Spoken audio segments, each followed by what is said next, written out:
What is up, Wolverine Nation? It's your boy TJ Ronin on the Michigan Wolverine Call-In Show, episode 13. I am back. Sorry I missed last week's episode. And we have none other than Johnny Olden back in the co-pilot seat. I was unable to do it with him last week. He was fortunate and generous enough to come back this week. What is up, my guy? Nothing much. Just ready to talk some Michigan football. It's almost time. It's been the longest off season ever. It's been one of the wildest roller coaster off seasons ever, probably in Michigan history. So yeah, we're like 2 weeks away and 2 days from our first game. I cannot wait for that. All right, Johnny. So I didn't get to catch last week's show, so I don't really know where you stand with Michigan. So let's get into it. Well, before we do that, everybody watching, please like, subscribe, and share the video. We greatly appreciate it. And as you guys know, the format for the call-in show. For the first hour, we're going to go over the first hour. For every $100, whether it be memberships, super chats, super stickers, I am going another hour. So for every 100, we go another hour. If we got to go 5 hours, we're going 5 hours. We go 12 hours, we'll go 12 hours. I mean, I will. Johnny may check out at some point, and that's okay. We understand and appreciate it. But yeah, so that's the game. That's how we do it here on the call-in show. I know last week people wanted us to go about 4 hours with all the donations. We stick to a 2-hour format on the Tuesday live show because Ferris and John do have shit to do the next day. But speaking of John's in the comments. All right, Johnny. So here's what I want to know, man. Give me your QB1. Who do you want to be your QB1, and who do you think is going to be QB1 for Michigan this season, starting week 1? Honestly, it's the same person. I want Orgy to be the starter. I think his upside is the highest with the run plus the pass, if he can be a consistent passer. And honestly, I think they want him to be the QB1. I think the coaches and I think the players believe in him, and they see him like, this dude is a freak of nature. Like, I'll follow him. You get what I'm saying? So yeah, I think everybody wants him to do it, to be the starter, but he's still got to have that consistency as a passer. We know what he can do on the ground, and we know he's a freak of nature, but he just has to be consistent. But I think everybody kind of wants him for the most part, as far as on the team, coaches, players. I agree. I think it seems like there seems to be an emphasis from the coaching staff, from the players to, be QB1. Also just the way the social media and the videos are being made, they seem to be highlighting Orgy. So we'll see from there. All right, and then give me what are you thinking about our record? Give me a record prediction for this year. Give me your ceiling for the team, and then give me your most realistic prediction for the team. Honestly, I haven't really thought about that one. If I was to say a ceiling, I'd probably say 11-1. Maybe I might even say undefeated. Honestly, I know people are saying, "Yeah, you're reaching with that," but understanding what we have, and if the offensive line gels, if Orgy or whoever the starter can make the throws and is a legit quarterback, there's no reason to me why this team couldn't run the table back again. That's the highest ceiling, though. Right. As far as my regular prediction, I'd probably say 10-2. Yeah. Okay. Yeah, that's kind of where we are here. 10-2 is what we're expecting. I think we'd all agree we have 3 games that are probably our toughest, which is Texas, Oregon, Ohio State. I mean, USC is no slouch, but I think we'll be okay against USC. Even our USC guys within the network think Michigan's going to win that game. So shout out to Tim Prangley and Matt Zimick. Also, shout out to Justin Adams in the comment. He's the host of the Nebraska channel. He was on, I think it's 93.7, the fan or the ticket for the Nebraska Cornhuskers. Shout out to him. Love seeing people within our network climbing. So what is up, Justin, man? And so I agree. I think 10-2 is kind of where we are. That's what we're thinking. I think we could lose two games. I'll tell you this though, Johnny, we win that Texas game, man. You know what I'm saying? We win that Texas game, bro. What do you like? How high are we going to be feeling? And like, look, if Orgy becomes the guy, right? by all accounts, so anyone watching the show who hasn't been tapped in this week on what's going on with Michigan or fall camp, Orji has been looking the best in fall camp so far. He's been more consistent with his throws. He's making good decisions, good reads. Schronmore and Co seem to be happy right now with the trajectory of the quarterback battle. Davis Warren's also playing well. Jack Tuttle has been a little nicked up, so he's not been 100%. But it's great news that Orji's actually looking really good. And Tyler Morris is apparently starting to stand out as a true wide receiver 1 alpha. Now, will he be, all American? No, I mean, I don't know. I'm not saying that, but can he be a primary, 1A wide receiver for us and an alpha on the field? Sure, maybe.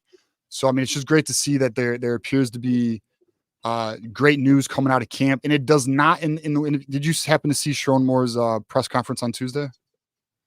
I think I saw some of it, I believe. Yeah. Okay. Yeah. Well, just look, man, his confidence, like, he essentially said, like, we are in a camp is going really well. He feels like we're in a really good place at this point in the at this point in fall camp.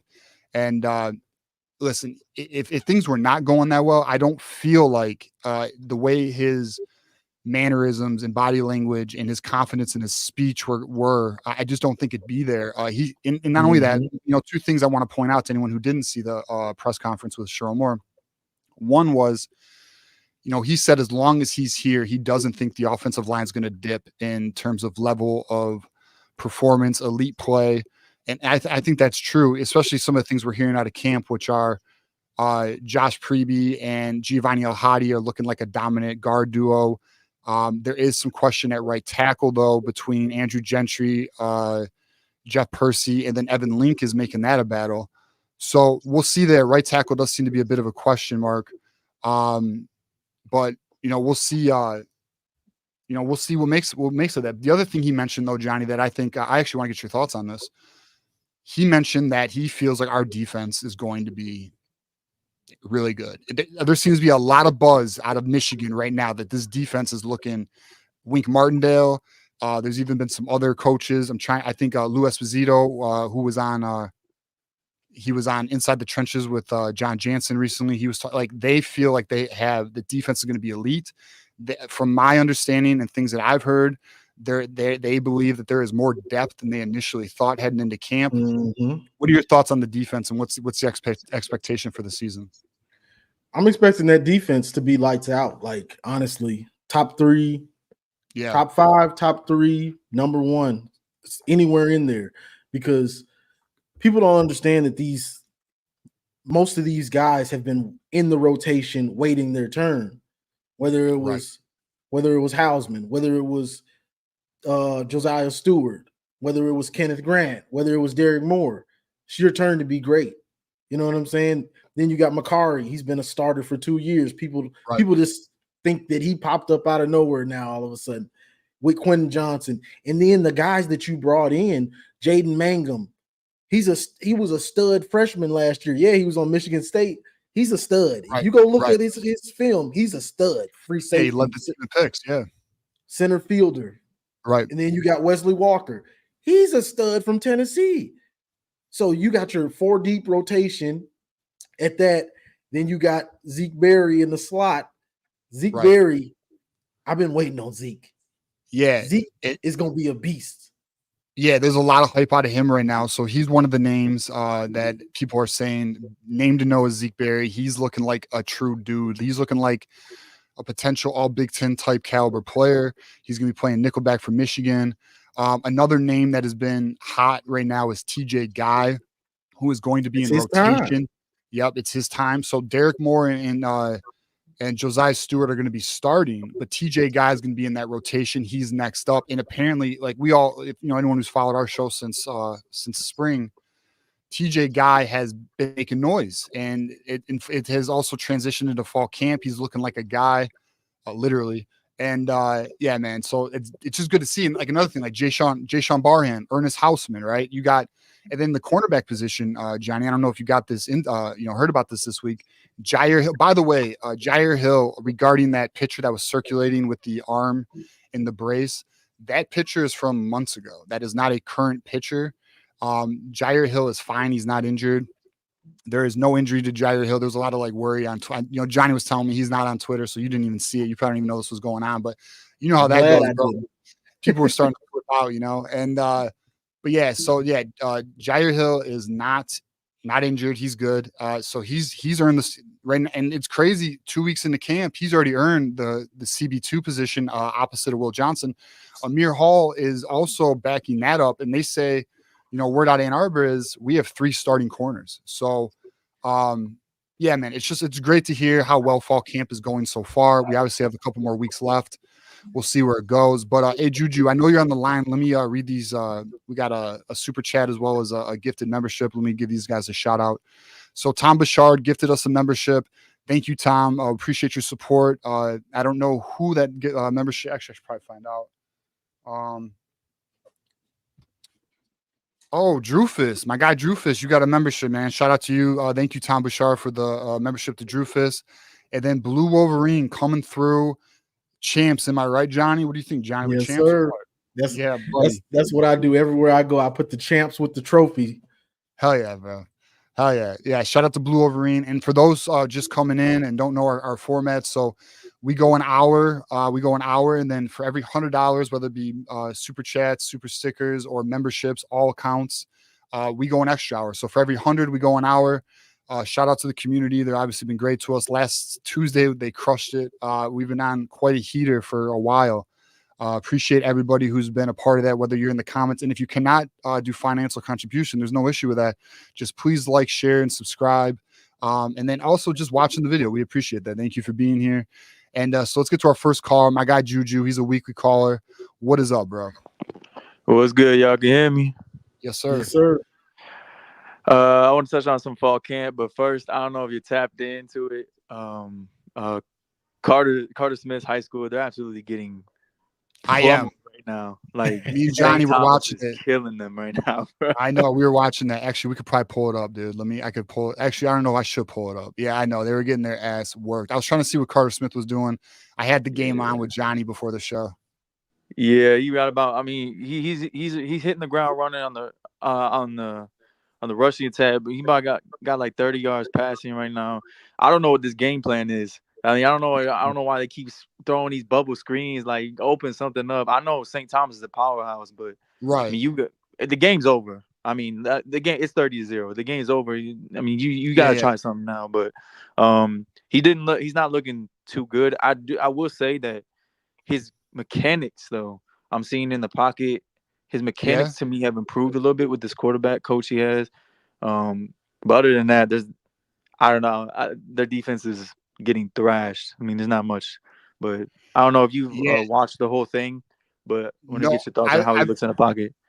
Yeah, so I was prepping for the show, so I was catching bits and pieces of it. I was trying to check him out when he was on offense. So right now it is halftime. I was talking to Johnny about this. I think what I'll do is I'll do a shared screen during during our casting here, and we can watch a little bit of the game and see. Obviously we'll take calls, we'll keep doing our thing, but we'll have it on in the background. Maybe we can get a glimpse of him on offense, see what's going on with Carter Smith. But I've only seen him do some running plays, some handoffs. I haven't seen too many throws yet, in what I've seen. So, I don't know. We'll see. This game though is it's like a scrimmage or a preseason game. It's not an official schedule game. So we'll see. I mean, it's early, first game of the year. Hopefully they get it together.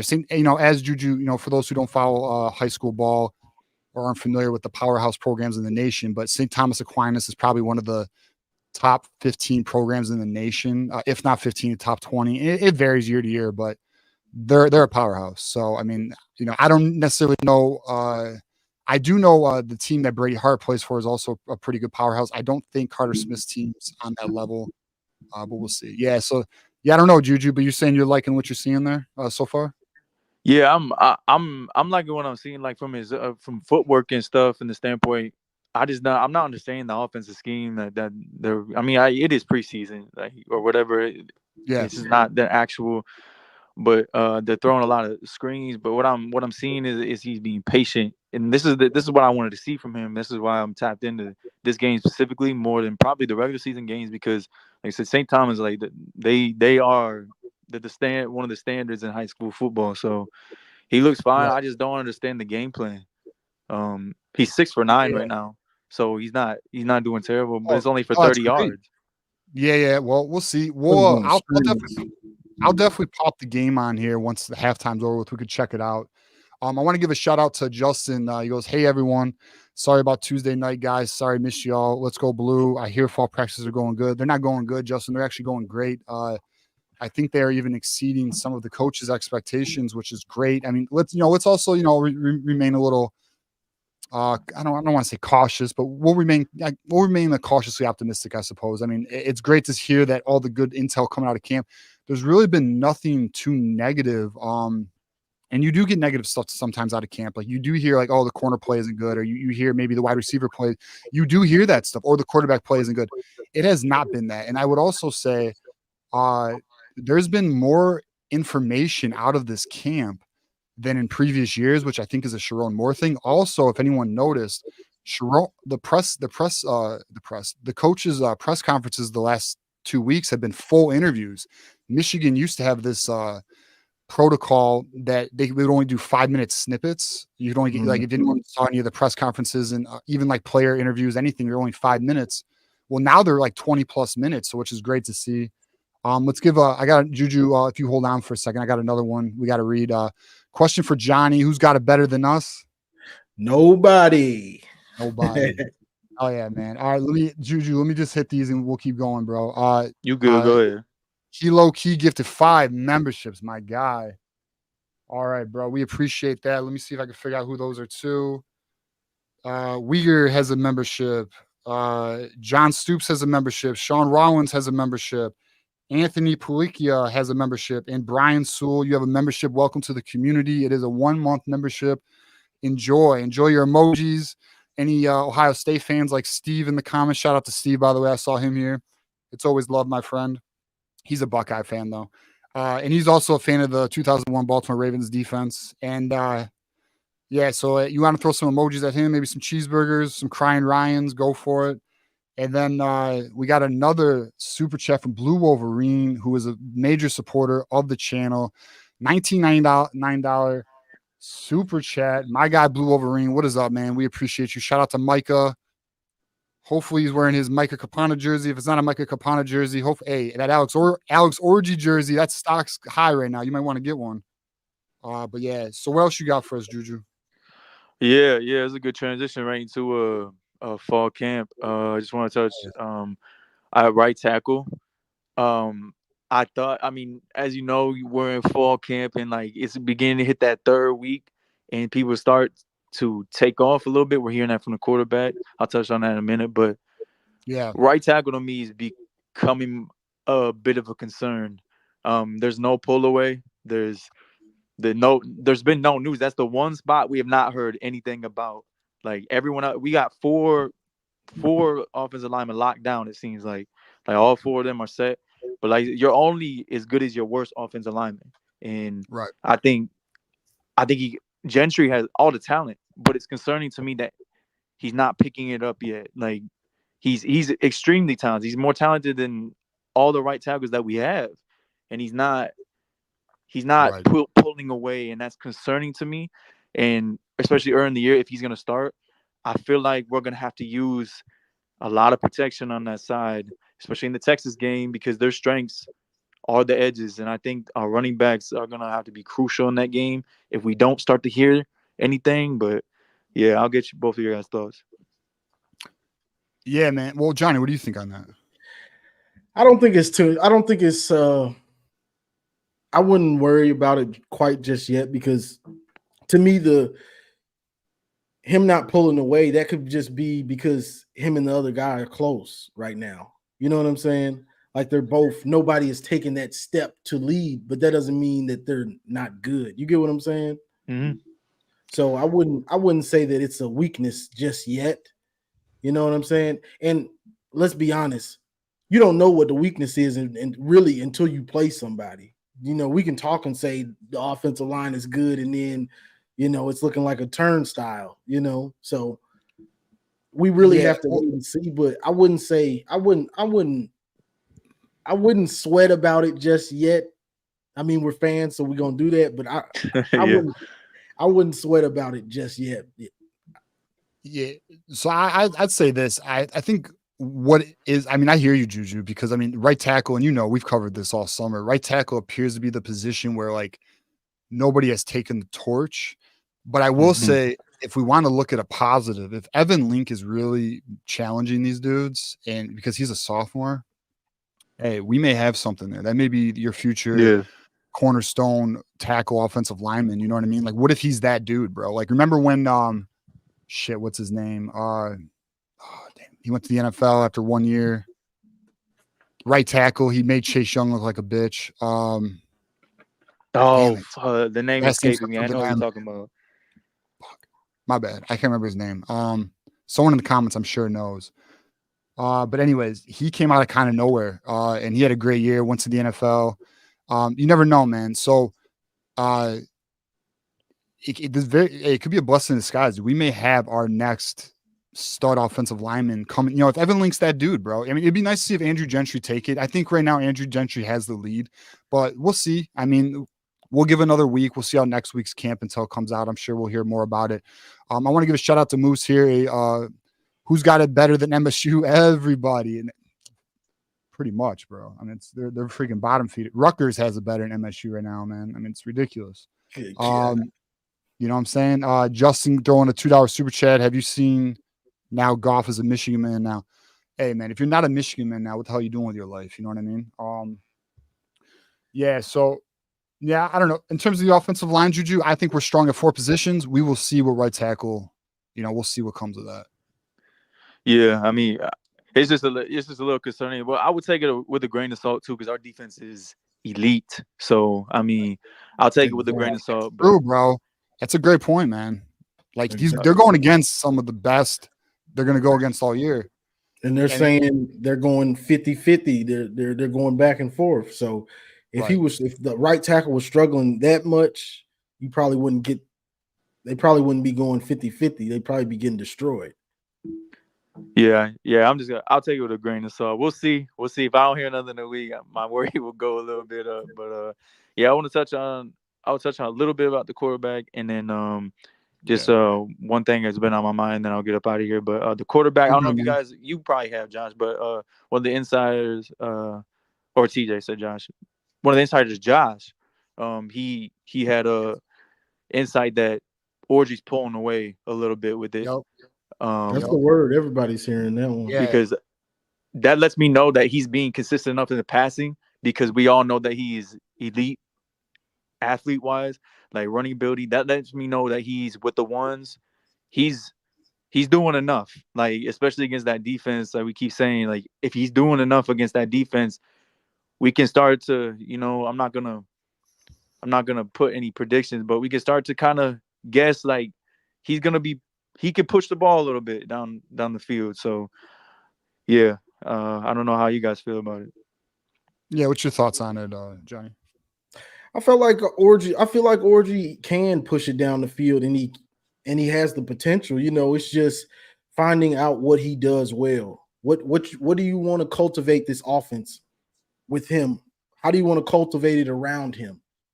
Any offense, you have to figure out what the quarterback does well, doesn't do well, and then cultivate it around that.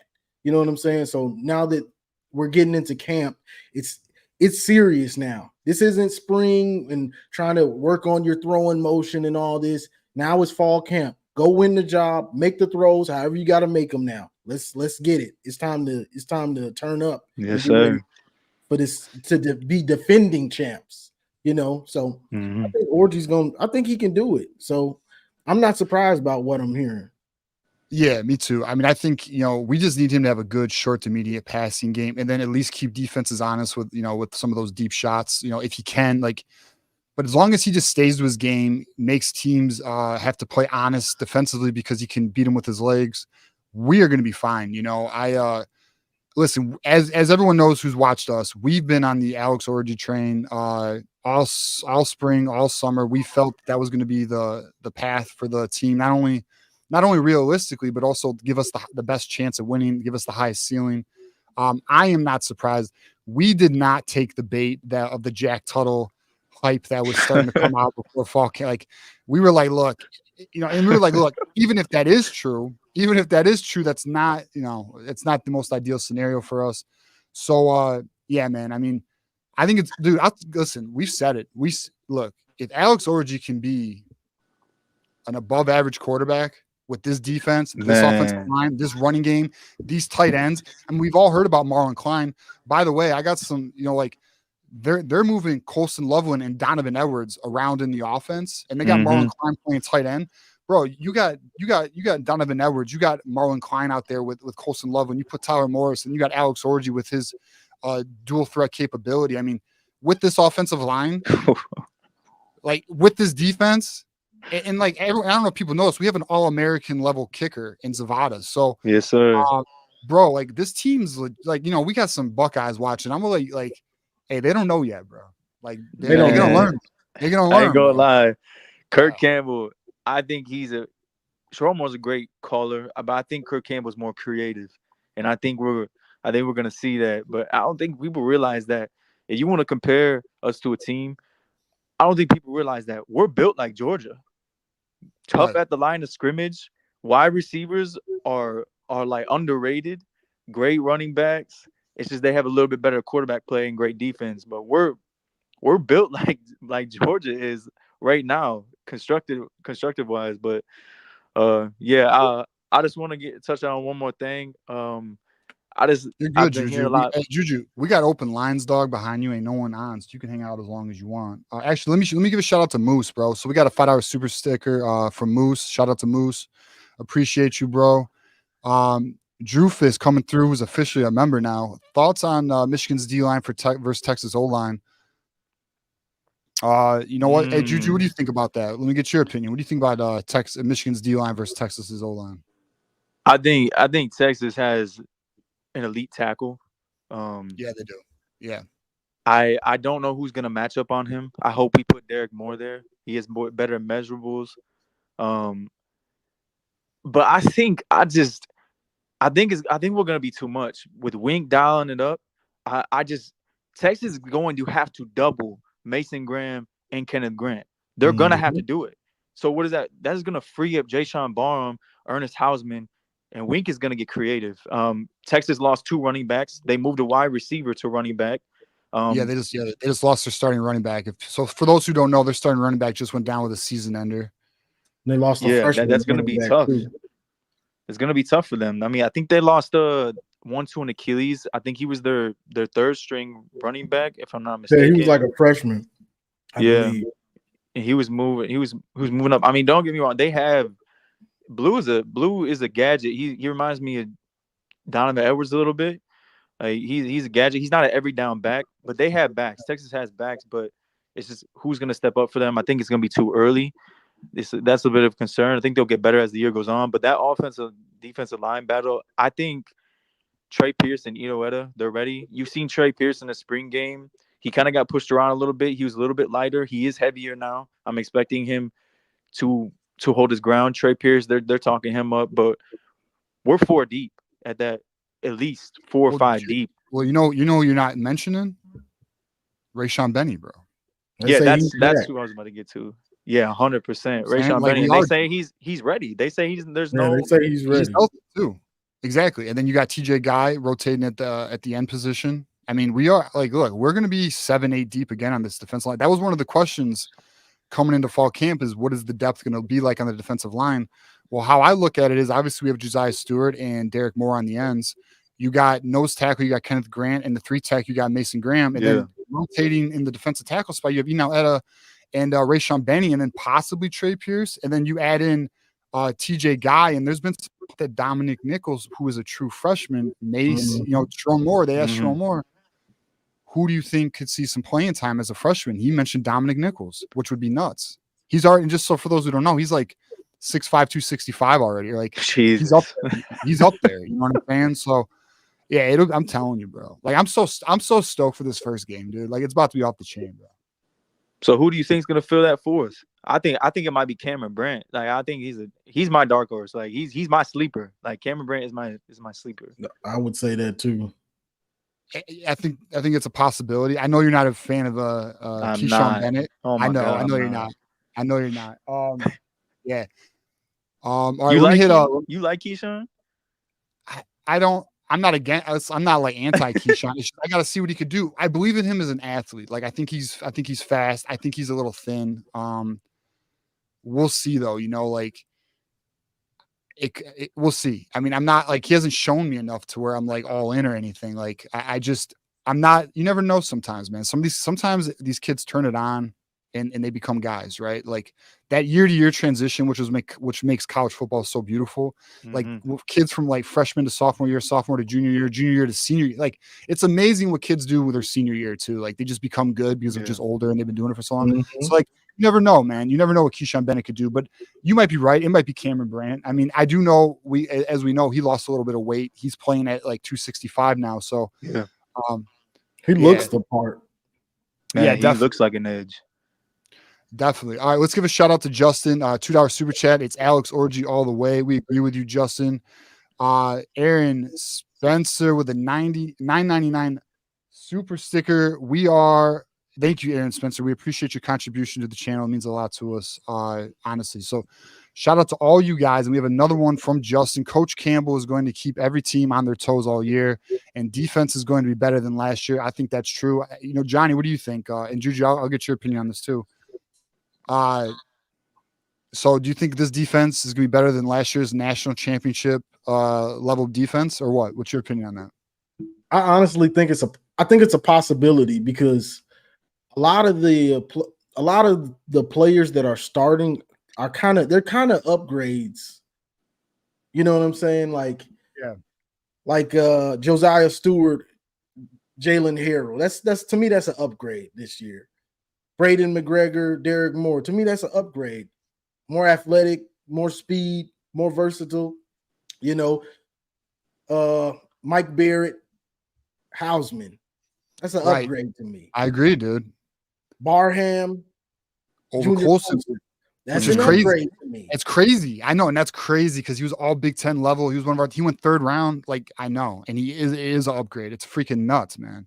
Exactly. And people don't notice that we got the transfers and that we rotated all these guys. So Barham and those boys, they all played starter minutes, but people just assume like, okay, Jalen Harrell and McGregor played the whole time. And, these guys were like real backups. They were basically starters though. Right. So I think it's got the possibility. The one thing that it's going to be how good is that other corner? How good is he? How good will Jair Hill be? You know what I'm saying? And even if he's not that good, you've got Will Johnson on an island over here. So now I can shade coverage over there to give him help. Right. So the way the defense is so strong that you've got the ability to leave Will on an island, give him help. It's all good. Right.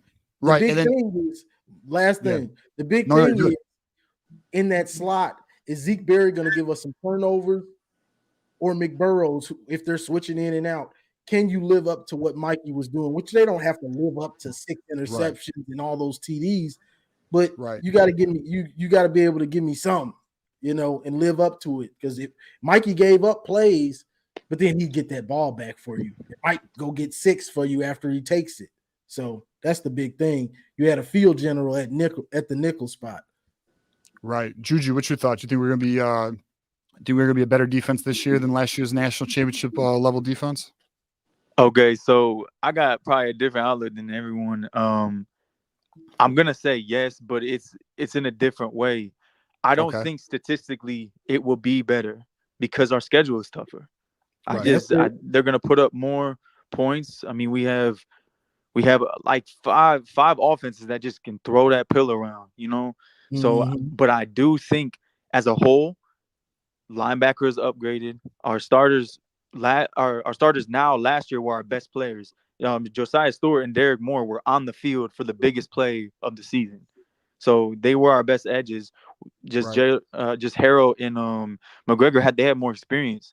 The only spot I think Zeke Berry is going to be a stud. I have no concerned about him. We have, like I said, we have three starters at corner.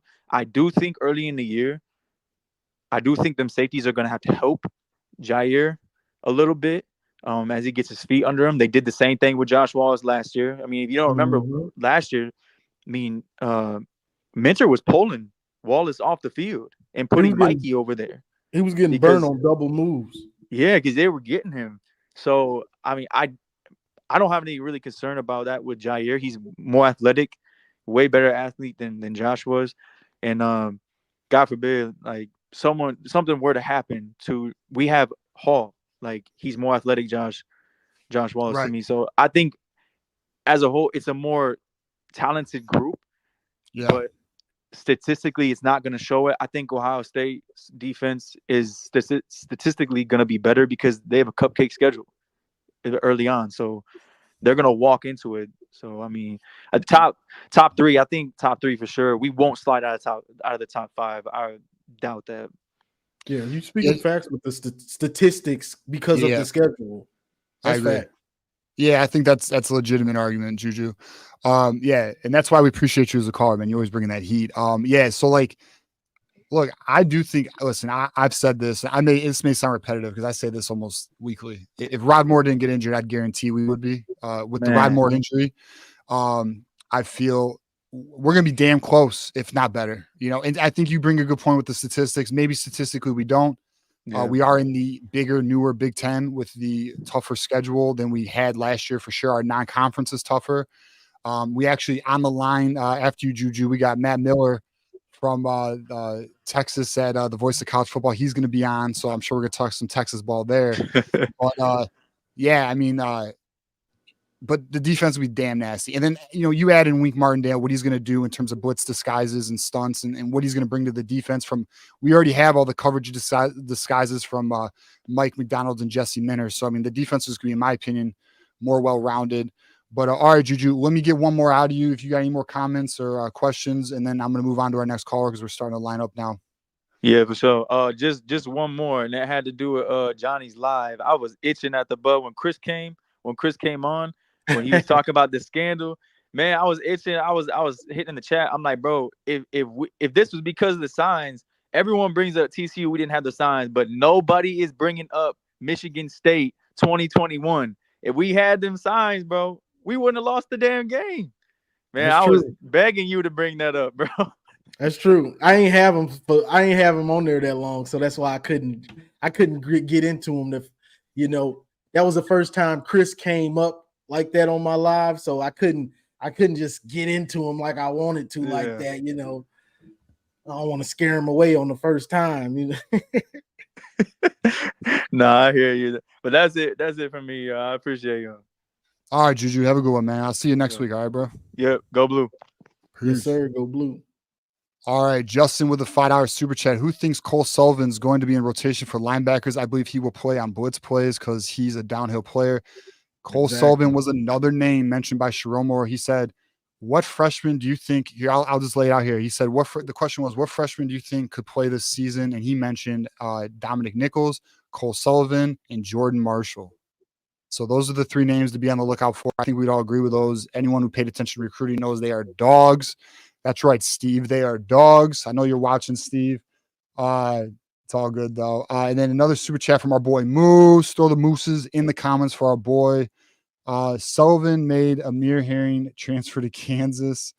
Hey, that might be the true story. It might not be the true story. Who knows? Our boy Jackson Johnson coming through with the $5 super chat.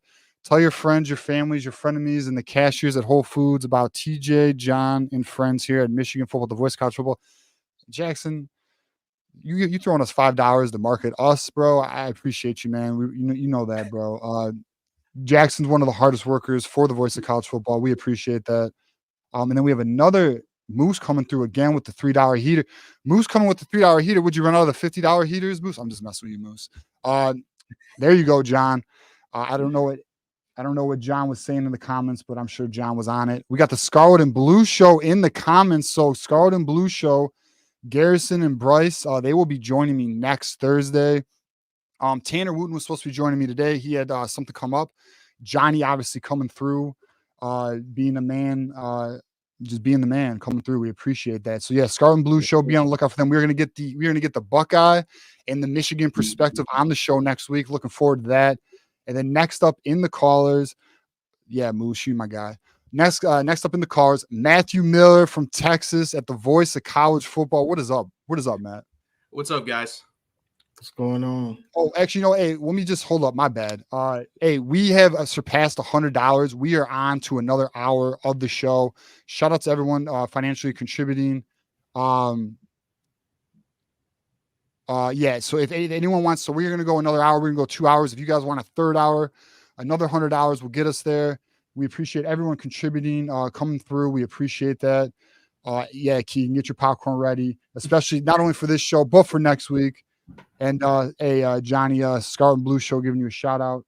What's going on, yeah. Garrison? Stay out my comments trying to make me mad and stuff. Hey, Garrison's good with it, man. Me and him, we jab at each other now and then. Today he was giving me shit over Kyle McCord. But all right, what is up, Matt? What you got for us, my friend? No, I just had a couple questions. So obviously, I was giving you and John shit in the Twitter DMs about if Jack Tuttle starts week 2, you're going to get smacked. Obviously, that doesn't seem to be the case. So what are the reports like? Is Tuttle even second at this point right now, or is he third? What is he?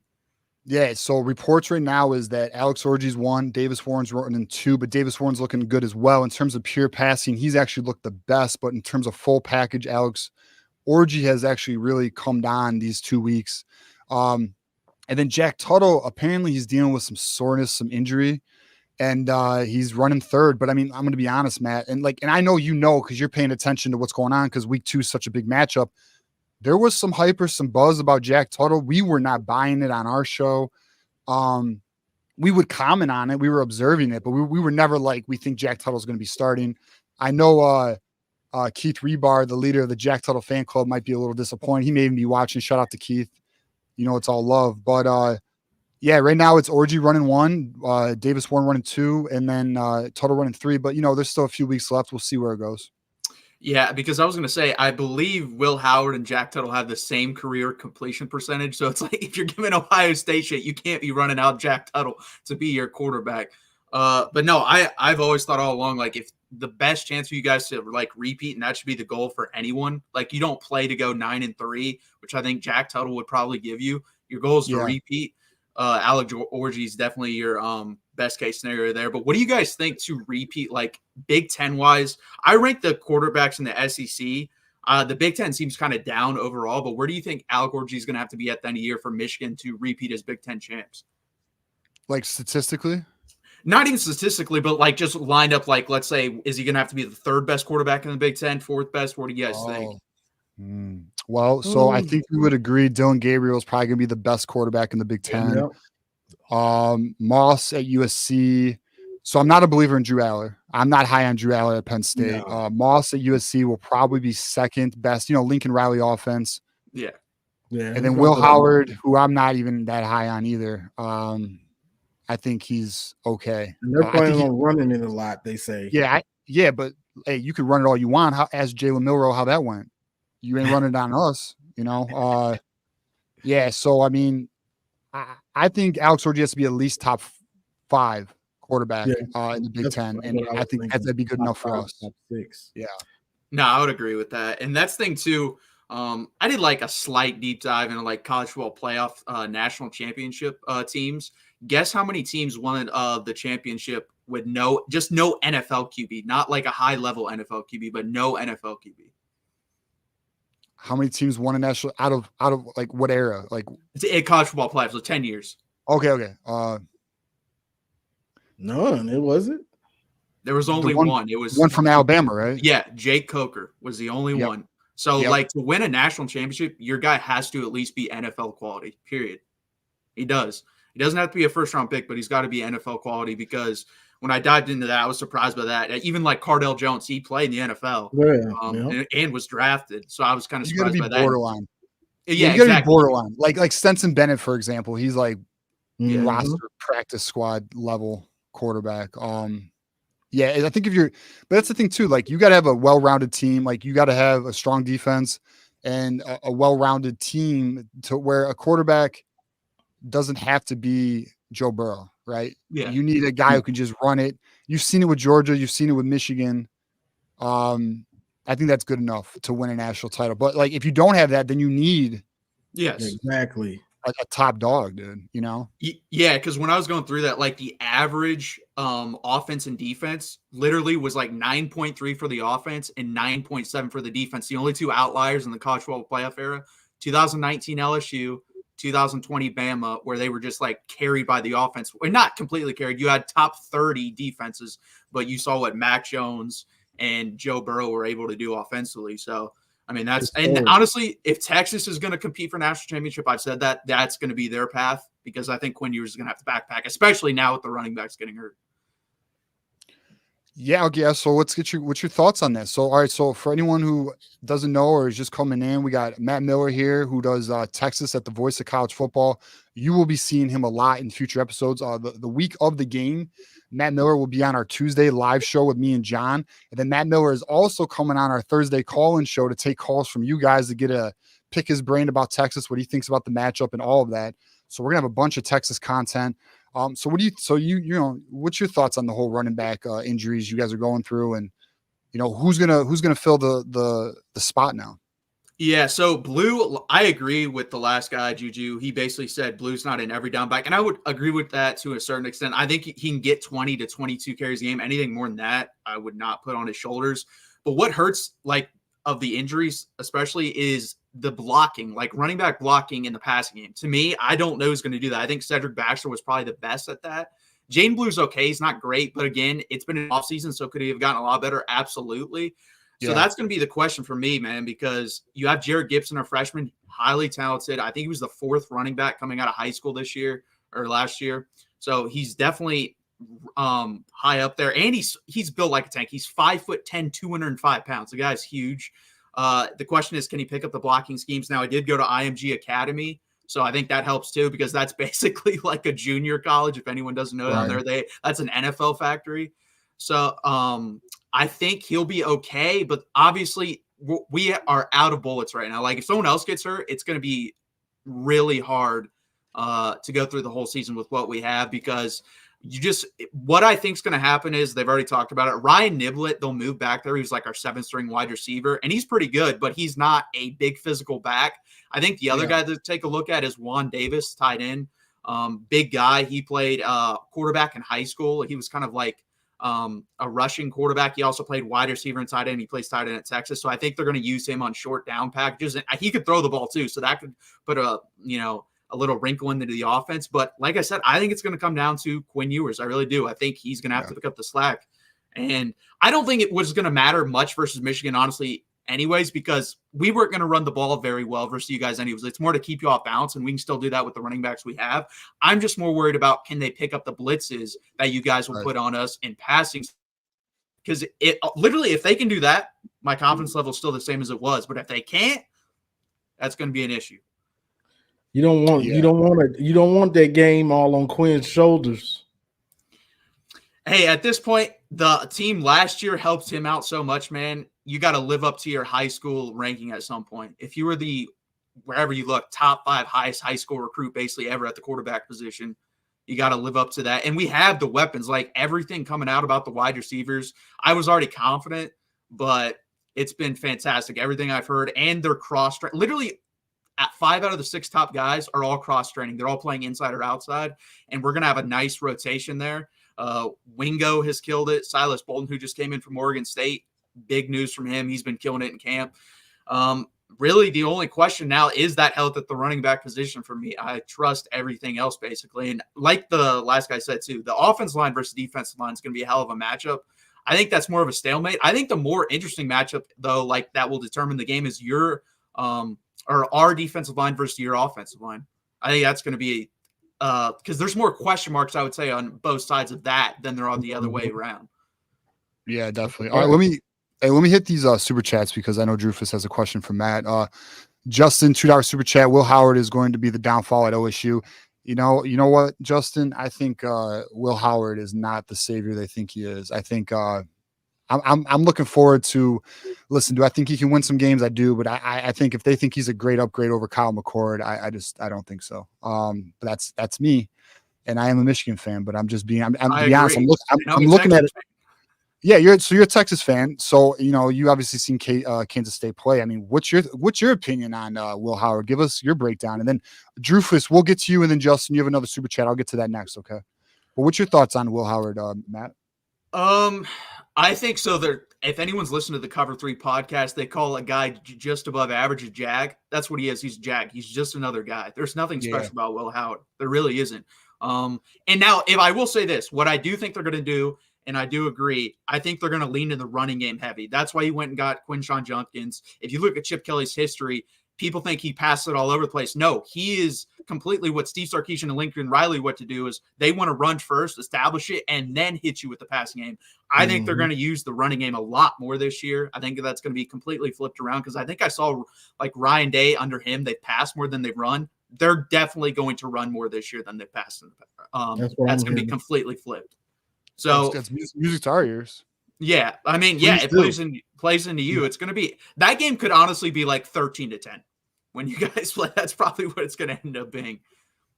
Yeah, we'll see. I mean, we'll see on that. And then another question for you, Matt. Matt, any news about your hockey team? I still never see anything about it. What is Texas running? What's your running back stable look like? You kind of hit on the running back stable. What's any updates on your guys' hockey team? Hockey team, not much. I think they're kicking off or already have. It's their second or third season. They're Division II, so they're working their way up slowly. We'll see what happens there. But they have some sick ass jerseys. I would definitely wear the jerseys, but I honestly don't know much. If you would have asked me about baseball, basketball, that I would have known more. Not the biggest hockey fan. I'll watch the playoffs in the NHL, but that's about it. Okay. And then. All right, Drufus with a $2 super chat. Have Matt answer my previous question. What was your previous question? Was that the hockey one? I'm guessing. Was that him? No, that was Justin with that one. Oh, let's okay. see. Okay, so his question was, I think it's this one. Your thoughts on Michigan's D-line versus Texas's O-line. Give us a breakdown on that, the analysis, what you know, and what you think. And who do you think is going to win the matchup? What's your thoughts on that? Oh, man. See, it's so hard.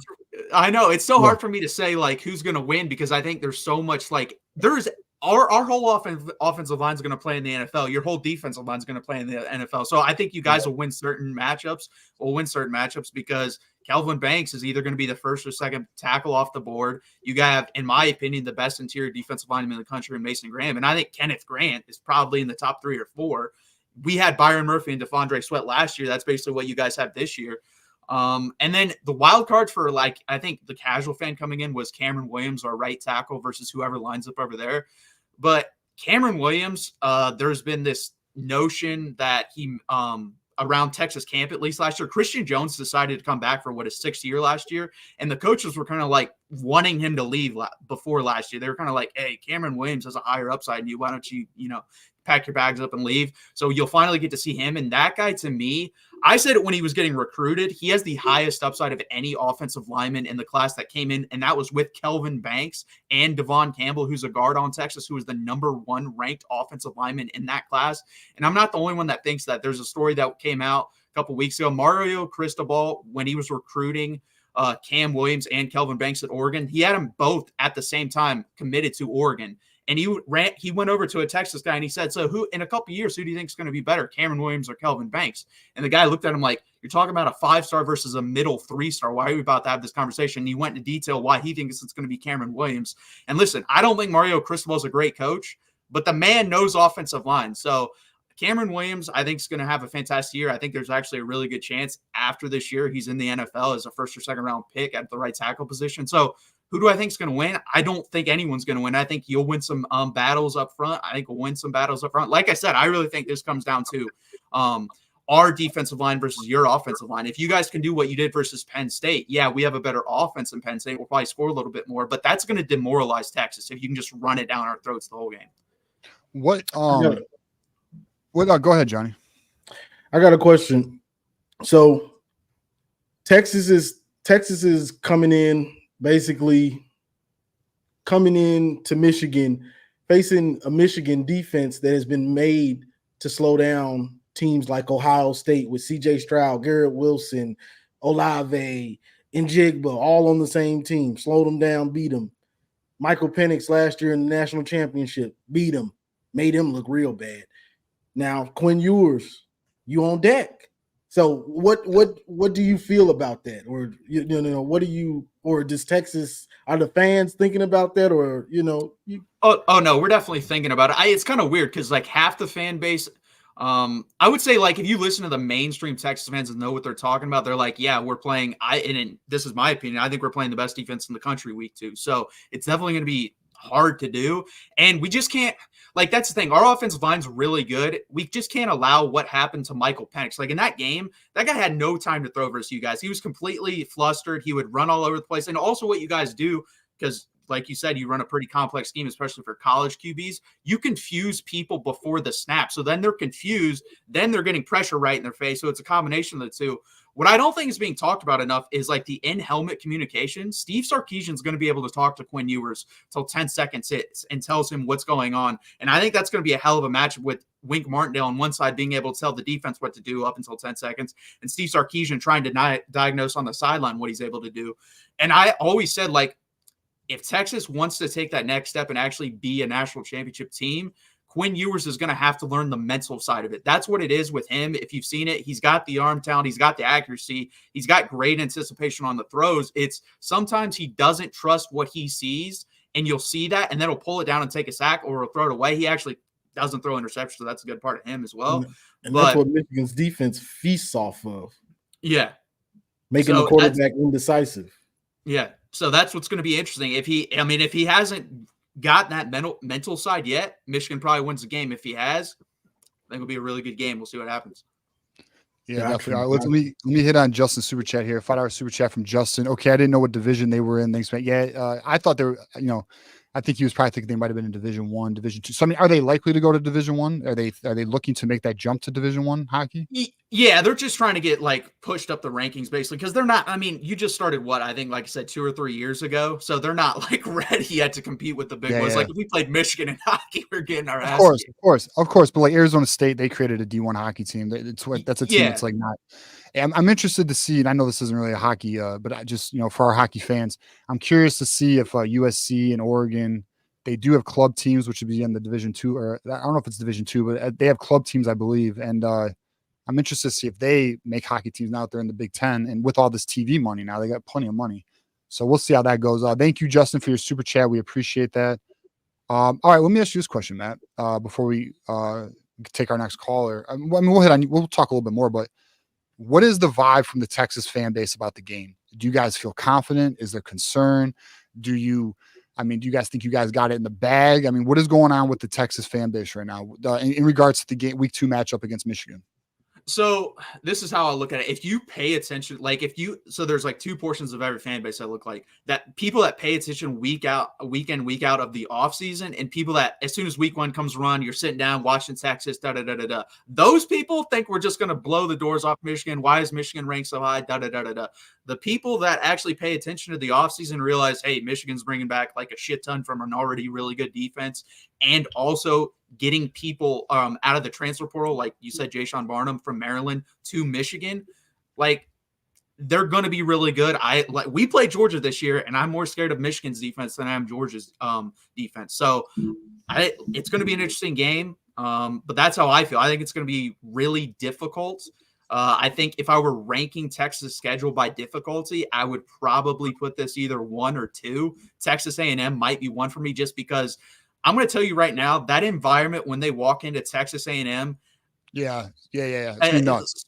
They've been waiting for that game. They've been waiting for that game, bro. With their knives and pitchforks and fires out and everything. Like, that game's going to be insane. So it's going to be fun. When was the last time you played Texas A&M?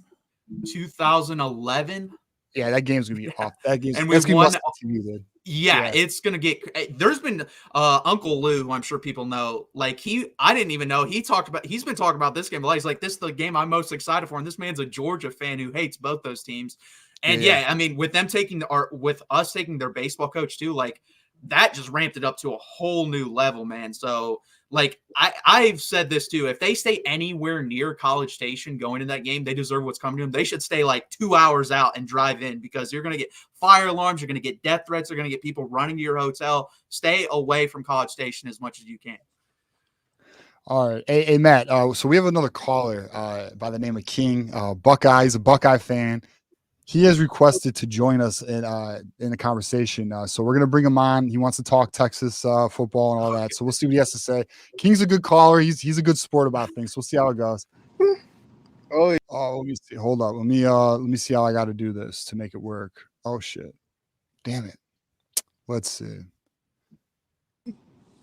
What is up, King? What's up, man? What's up? I couldn't You tell find me, my bro. It's shiesty. good. I couldn't find my shiesty mask tonight. I didn't came to rip some shit tonight because this is crazy. I can't believe what I'm hearing.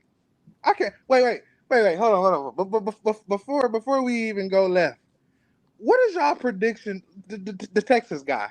What do you think your team is gonna do this year? I have us at 10-2. 10. You don't think? How the hell I got more faith in y'all than you? I'm being realistic. That's a good team.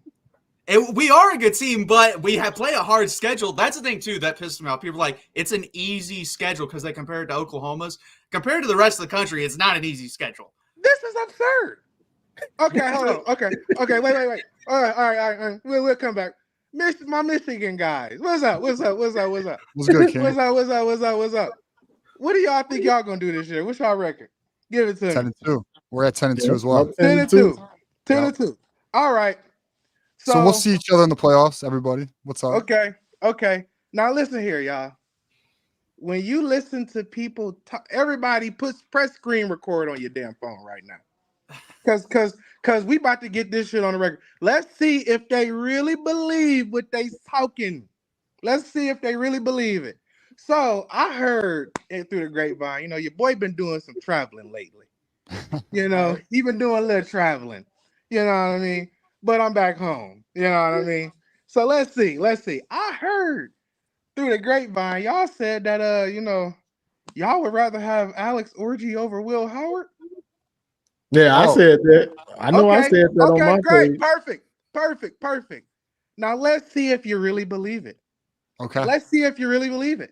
So, how about we make a little friendly wager? Because I'm trying to convert as many Michigan fans over here to the Buckeye Nation as possible. That ain't happening regardless. Put your fandom on the line tonight.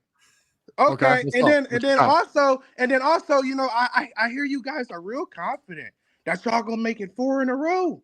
Y'all gonna make it 4. Yeah. Y'all real confident.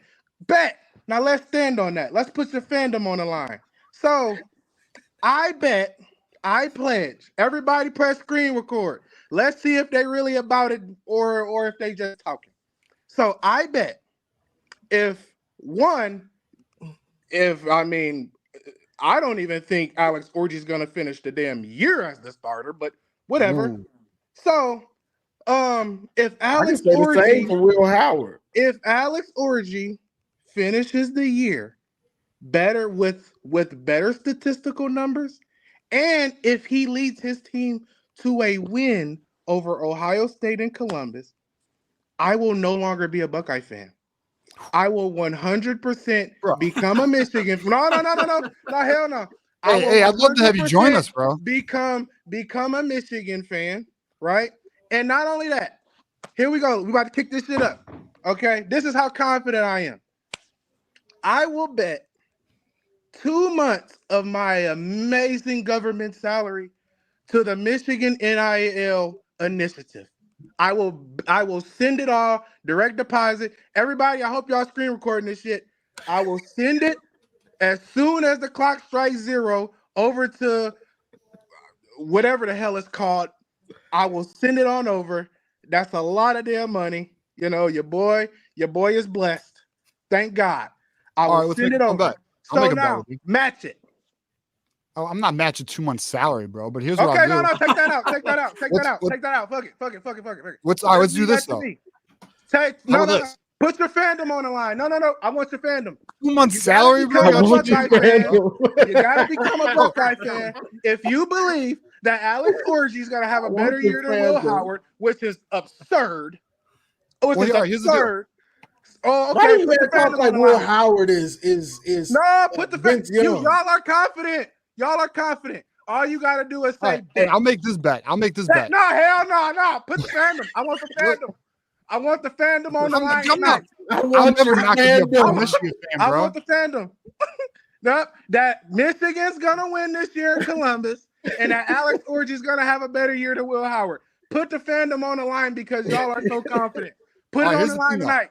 All right, let us respond. Go ahead. Let's respond. What's that respond to? Listen, I'll do a $100 bet with you. I'll give $100. No, hell no. No. I want the fandom. I want the fandom. How the hell am I just Buckeye Nation wants like the saying, fandom. I want you to convert over. I want you to convert over like you a Democrat becoming a Republican. Damn it. I want your fandom. That's like you trying to tell me not to like girls anymore, bro. It's not gonna happen, dog. It ain't gonna happen, dog. No. Look. My name will become King Wolverine. Okay.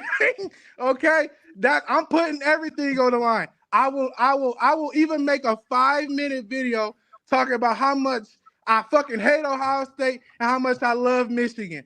Bet. Make the bet. Let's get it. Put it on the line tonight. You can't be a Wolverine ever. You got to become a Buckeye fan. Put it on the line. Y'all are confident. Dude, that can't. Texas fan. Hey, like Texas, my guy, Texas. You want some of this?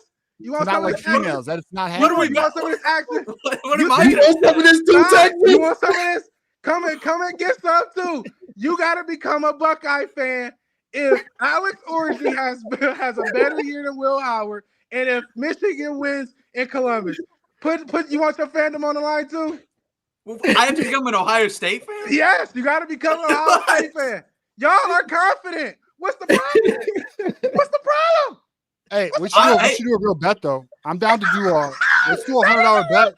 Hey, let's do a $100 bet. I'll throw 100 to your collective. You throw $100 collective if you win. No, look, I'm putting. Why not? Hey, everybody in the chat, who else wants some smoke? Let's see if y'all really believe it. Do y'all really believe it? Come on now. Let's get it. First of all, who the hell is Anton? Look at him. I think he's a cross-dresser. But anyway, hell no. No, hell no. That mother, he definitely look at it. Look, bring his picture up. Look at him. You can't be talking with a picture like that. Look at him. You can't be talking with a picture like that. Texas, are Oklahoma fans this bad? Do y'all have to deal with this? You deal with this in your Texas. He just got done doing 15 to 20. See, you see what Michigan, Ohio State is? You see this? Hey, I'm from Ohio, so I know. Come on. No, I'm good. Hey, Johnny, you putting your fandom on the line tonight? Bro, that's a bet that I wouldn't keep. There's no point in making that bet. If we lost, I'm not going to turn into an OSU fan. Y'all are confident. Y'all believe that this is going to happen. You believe that this is going to happen. So let's see if y'all really believe it. I'm putting mine on the line. And I told y'all what else I will do. I will send over 2 months. Matter of fact, make it 3. Everybody, y'all screen recording. My wife a pediatrician. I live off her ass. Yeah, I will put y'all that I will send 3 months of my income, my amazing government salary. I will donate it all to the Michigan NIL initiative. Once the clock strikes 0, I will send it off. That you would do this once you sober up. No, screen record it, dog. Screen record it. Listen, here's the bet I'll do. Here's the bet I'll do. Fire tonight. I'll do a $100 bet. No, that Michigan will beat Ohio State. And if I'm right, then you give $100 to Michigan's collective. If you're right, I'll give $100 to Ohio State's collective. What the fuck? That's something a third grader would do. No, hell no. We need to. No, hell no. No, we taking this to the max because my guys up here are confident. Y'all are confident. Not 3 months salary, dog. You got your damn mind. But hey, King, we appreciate you. I will do that. You don't gotta do that. I just want your fandom. I just want your fandom. I want your fandom. I want it. You will become a Buckeye fan. But if you're confident, what's the problem? I can't do it, bro. If someone paid me, I'll keep it real with you, bro. If someone paid me $5,000 to be a Buckeye fan, I couldn't do it, bro. No, you don't gotta bet money. It's only. I know, but I'm saying like I can't just do it, bro. Like, It's it's like why not? why Why not? Or not? like, I mean, the same side. I Why can't do it. not?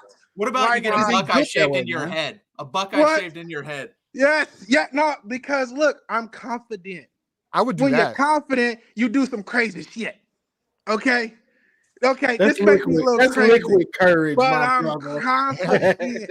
That's more than I'm liquid courage, bro. confident. That's that liquid courage. I don't even drink. That's some white girl with some liquid courage. No, come on. Come on. What's the problem? All right. Okay. Let's do something else. Just make it outrageous.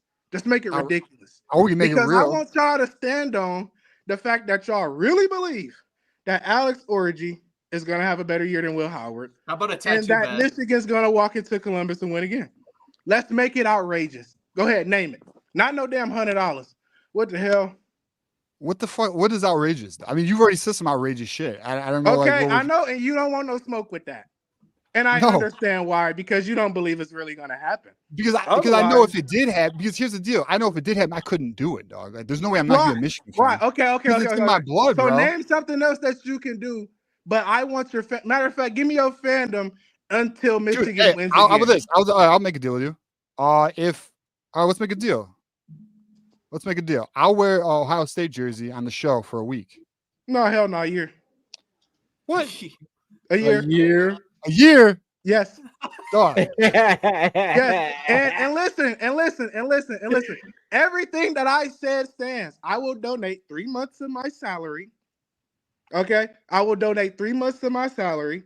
Okay. I will make a 5-minute video confessing my fandom over to the Michigan Wolverines. Okay. You have to become a Buckeye fan for a year. I want the fandom. Can't do it, bro. I'm sorry, man. I know you want it, but it just can't happen. It's too much, dog. It's too much. That's good. How is that too much? But y'all are confident. My guy from Texas, what's up? You want some smoke? Let me ask you this. What do you define a better season for Will Howard and Alec Orji? Because that can mean anything. What does that mean to you? A better statistical season and leading his team to more wins and winning and leading his team to a win in that game. That's a better year. I don't trust the statistics part because Ryan Day leaves his quarterbacks in the stat pad. Okay, then take the statistical part out. More wins and a win in that game. I was more confident in the statistics than the total wins. More wins and a win in that game. The only thing I'll bet is the Ohio State Michigan game. I mean, look, here's the deal. Your offense is more high powered than our offense, period. Like, you have the weapons, dog. But you said that Will Howard is going to be ass. No, I didn't say I didn't say ass. I said he can get you wins. I'm not confident in Will Howard, though. I don't think he's an upgrade over McCord. You said him, Will Howard or Orji, because we said we would take Orji over. Yeah. Yes. So that means that y'all think he's better. So stand on that. Okay, no, here's a better question. Do you think Kyle McCord's ass? No, yes. Oh, hell yeah. Hell yeah. You think Will Howard is so you think Will Howard is better than Kyle McCord? Okay. How many rushing yards did Kyle McCord have last year? He's not no idea. I know he had a lot more passing yards. You know what that means? Do something he's not. Negative 65 rush yards. Because here's the thing about a quarterback. You can be limited as a passer and psychologically, meaning reading a defense, processing what you see, if you can run. Kyle McCord, even though he had the best wide receiving core in the country, he had Marvin fucking Harrison Jr. Ibuka was hurt like half of the year. And yet, no, Emeka Ibuka was hurt. Marvin was healthy the whole year. That's what I said. Ibuka was hurt. Yeah, my bad. You're right. But I mean, Carnell Tate was still there. You know what I mean? We still got Travion in the backfield, and that's the best I've seen Travion look in a long time, since his freshman year. You know what I mean? So Kyle McCord had the whole thing laid out for him, and yet he was still, if you watch the film breakdowns, he was still, especially the film breakdowns of that Michigan game, because those wide receivers was annihilating that secondary. If you don't believe me, all you got to do is go on over there to Zach Smith's whatever the hell he got that I've prelim heard breakdown, this and you'll before. see it. They was smoking their ass. And Kyle McCord, not only was he not throwing the ball accurately, he wasn't even looking at dudes. Wasn't even looking he didn't know what he was looking at. You don't know You what have he to was know looking what you're at. looking at to know what's going to be open.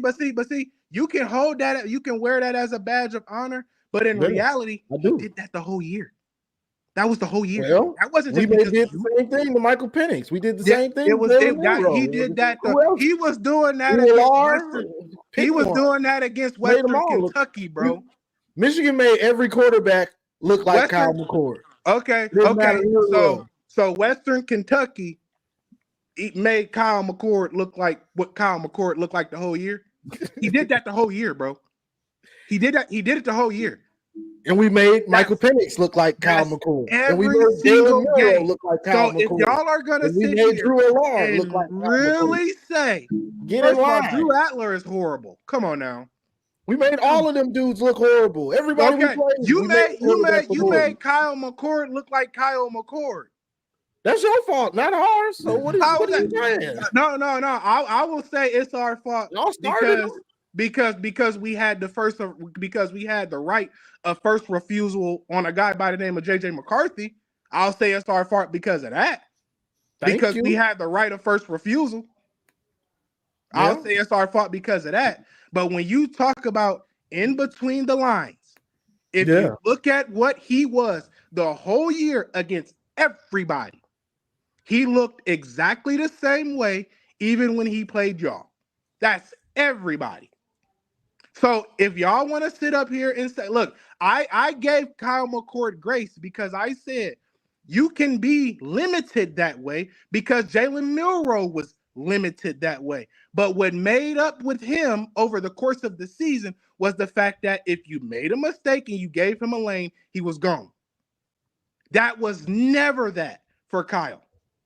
You cannot, because when you are limited as a passer and as a processor, what doesn't the defense have to do? They don't have to commit a safety. They can just play back and play coverage. And when you do that, you are now playing with one hand tied behind your back because they know you do not have a threat to take off and run. You do not have a threat that's going to threaten the backers to come up. You don't have to commit that extra safety. That was the whole year. That wasn't just the Michigan game. And if you go back, and I keep on saying it, and nobody wants to acknowledge it, if you go back and you watch the tape, they were smoking that Michigan secondary. Smoking them. I can go back to all barbecue the games cooking they ass. Let me ask you this. Let's bring it back. So let's bring it back. I can go to all the games and there's dudes open.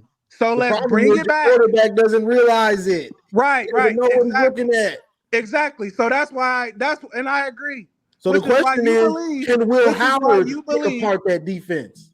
We are going to see, but I for sure know he's going to be better than whatever the hell is about to hit the field in Ann Arbor.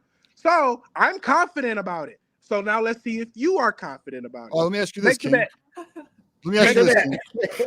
Make the bet. It all comes back to the bet. I want the bet. I want that fandom. You saw how we played. Fandom. All right, King. You saw we played Alabama with Jalen Milroe, right? Now, I love it. Yes, baby. Come on with it. What do you think? You think Will Howard's gonna have success against our defense? We're built for that type of quarterback. You know what's so awesome about that? Yeah, is because y'all know what Michigan did in that game, and it was brilliant. That was brilliant. That's why Jesse Minter is in the NFL getting that NFL money right there. Yep. That was brilliant because he showed you how to stop a quarterback, right? That cannot beat you with his mind in his right arm, or right or left arm. Jalen, he's left-handed. But a quarterback that can't beat you with his arm.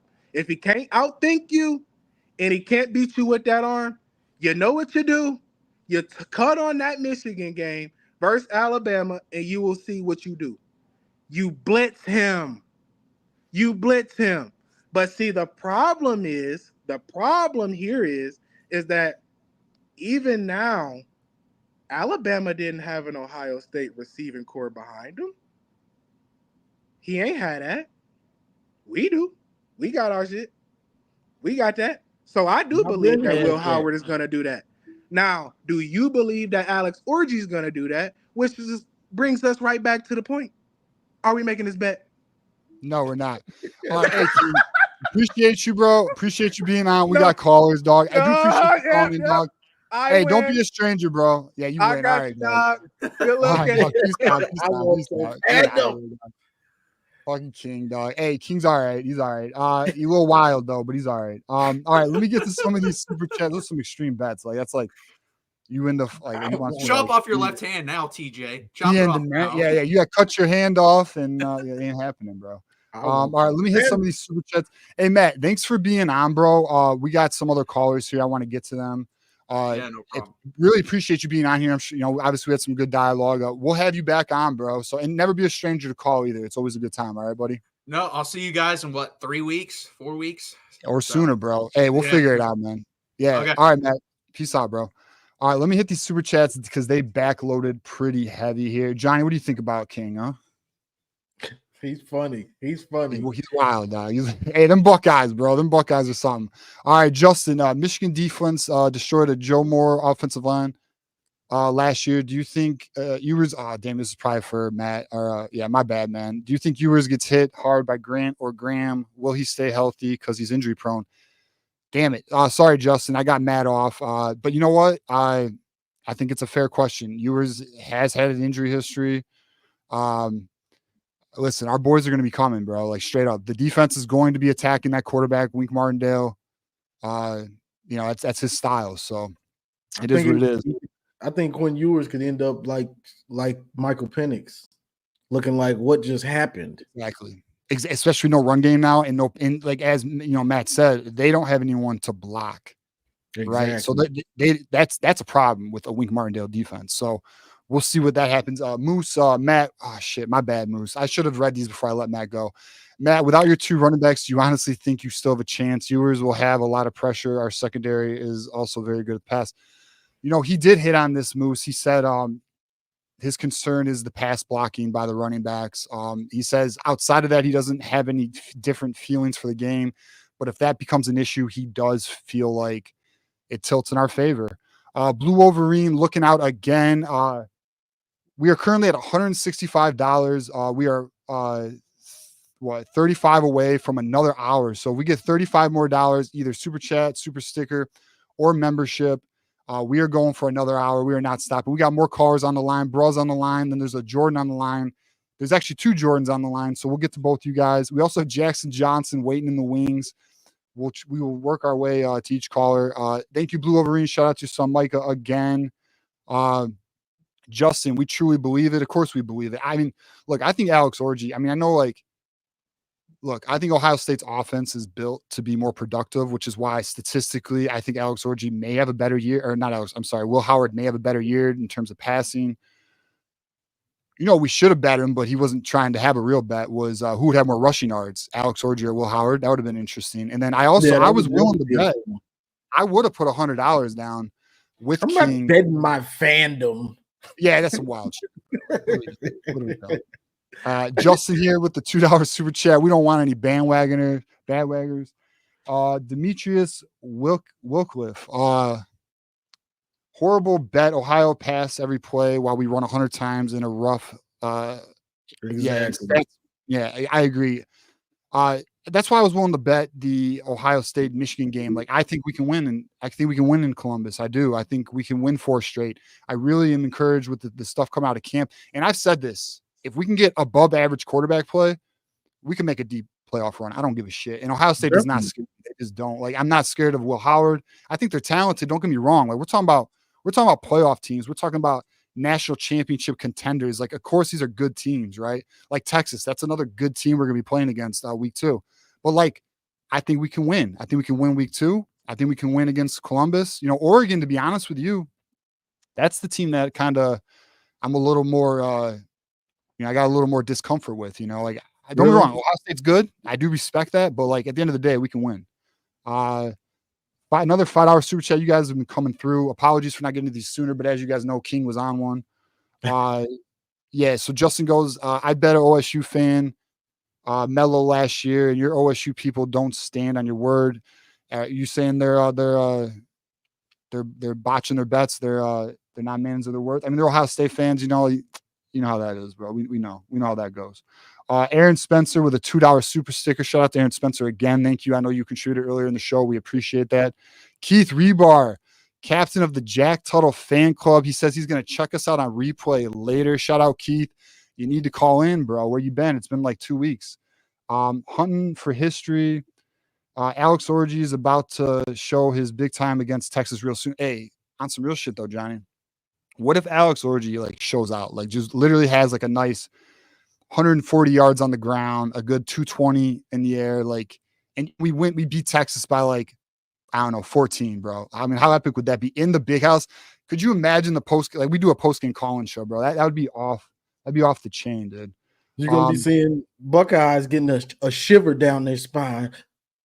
They're bro, for real, dude. If that happens, if something like that happens week 2, the whole nation's gonna have a shiver down there. Damn, the NCAA didn't kill him. Damn, Texas didn't kill him. Yeah, you're about to find out, bro. You know what I'm saying? Like Michigan's not dead. Y'all, you fucked up. Should have put one in the head, bro. They didn't. We're still moving. Justin with another super chat. Coach Ryan Day has no balls. He calls plays scared. Tell me when he's made the hard calls. Listen, that's why he's got Chip Kelly, right? He's got Chip Kelly now to make those calls for him. And then we got Tim Leineke. We got a lot of super chats here, guys. Thank you. I appreciate all of your contributions. I'm gonna have to calculate. We may be we may be going another hour. I may just go another hour anyways, because you guys have been so generous with your money, and I know you work hard for your money. We appreciate that shit. So we'll keep bringing the heat. F it. We're going another hour. I just made the rules. I stopped counting because you guys have been throwing money. And honestly, I'm here to bring the heat, dude. So I'm with it. And we got a bunch of callers on the line, so we'll get to them all. You can watch every top QB out there in college football you're going to have these days.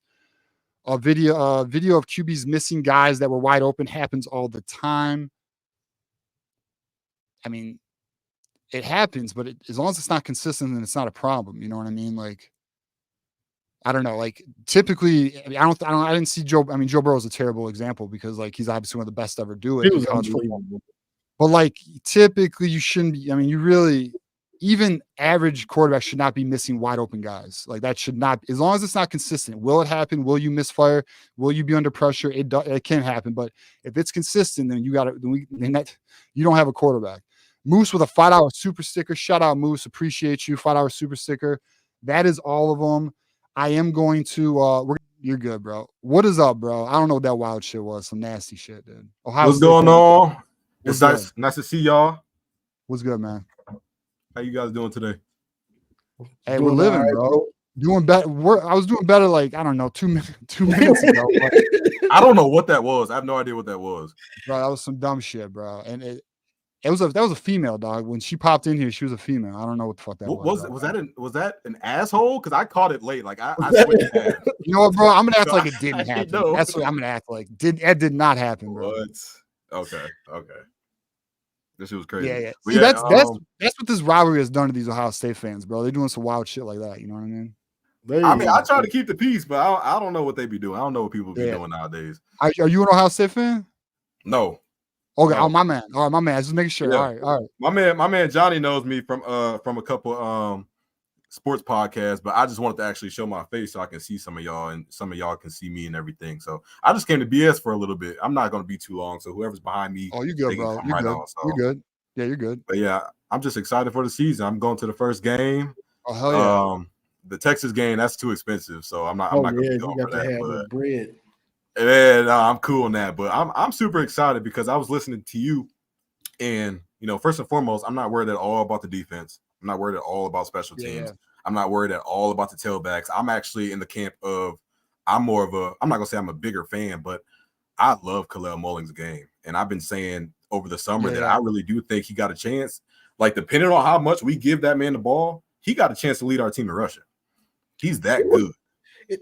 Have y'all seen him in camp? It looks like he slimmed down. Like he toned up. And they said that too. Yep. He might be real nice this year. Because when you slim down like that, you add speed. Yeah.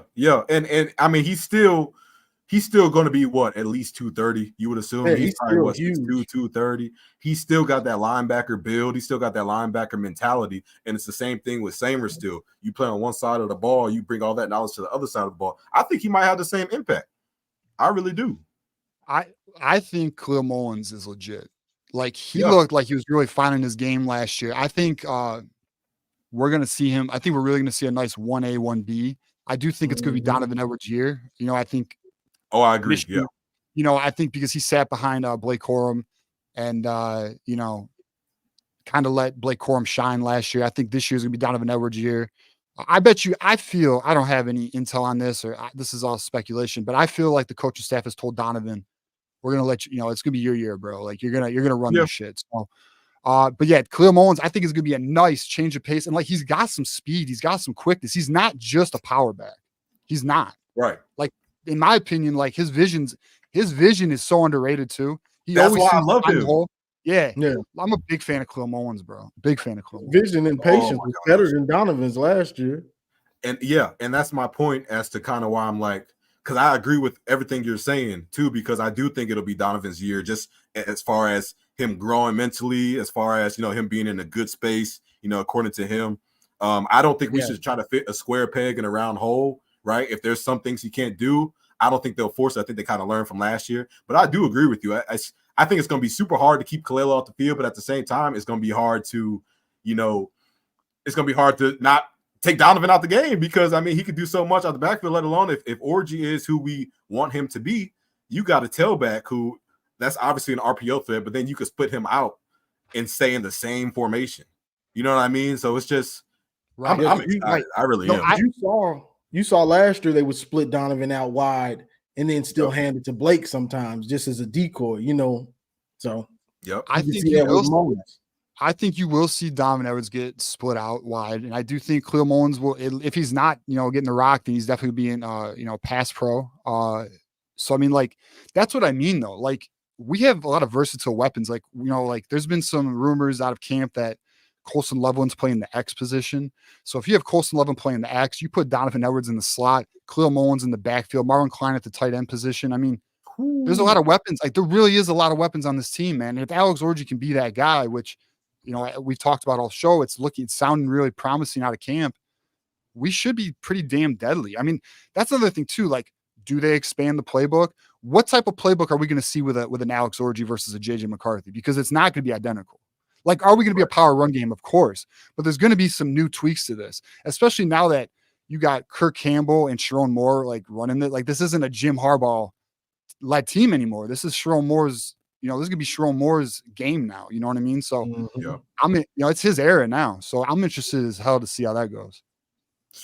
I just think it's such a blessing that we have someone like a JJ and someone like a Blake Corum, because, you know, if you play football, you understand how big that leadership is. And we have two guys who are so selfless and are such great leaders that rubs off on everybody.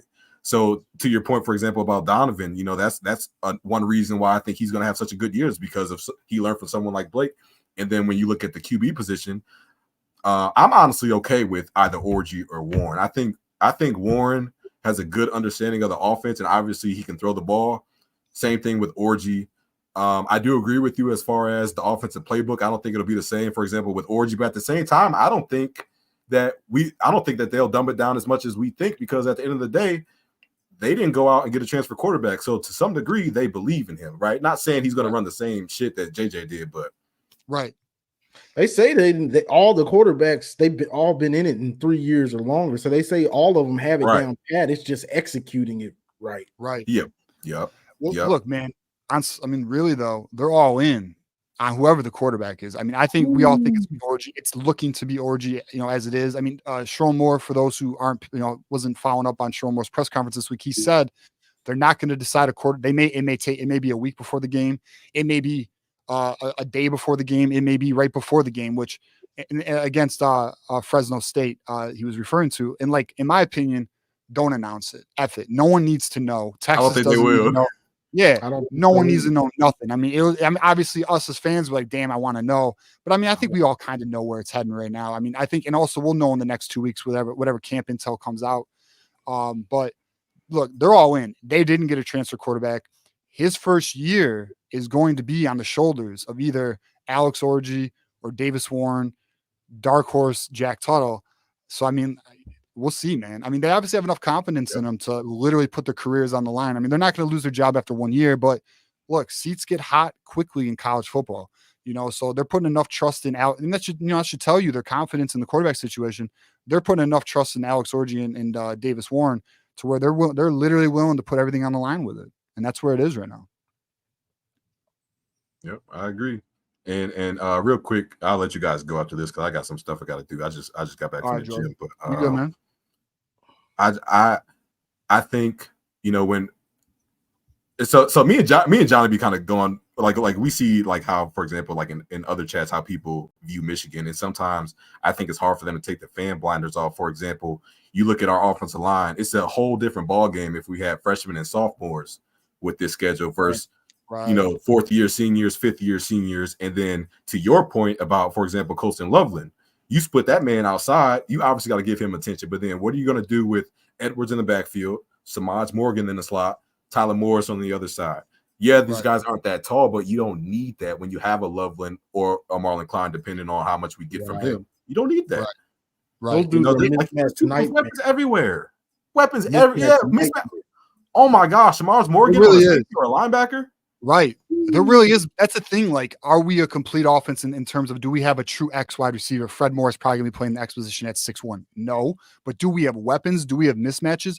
Donovan Edwards is a mismatch. Colston Loveland's a mismatch. Samaj Morgan is a mismatch, right? So our offensive line in reality is a mismatch for most defensive lines, right? So, that's what I mean. And then then not only that, defenses are going to have to play honest because we're going to run the ball. Bro, play action is going to be a bitch. Like, we should be able to toast some defenses with play action. And then when you have a Samaj Morgan or a Fred Moore who got that speed, I'm telling you, man, like, I'm optimistic about it. I think we're going to be pretty deadly, man. Like, and I'm telling you, man, we win week 2. Sky's the limit, man. Like, if we win week 2, in my opinion, we can do a deep run in the playoffs. No question. 100%. I appreciate you guys having me on. It was nice meeting you too as well. Yes, sir. Yeah, man. Thanks for coming on.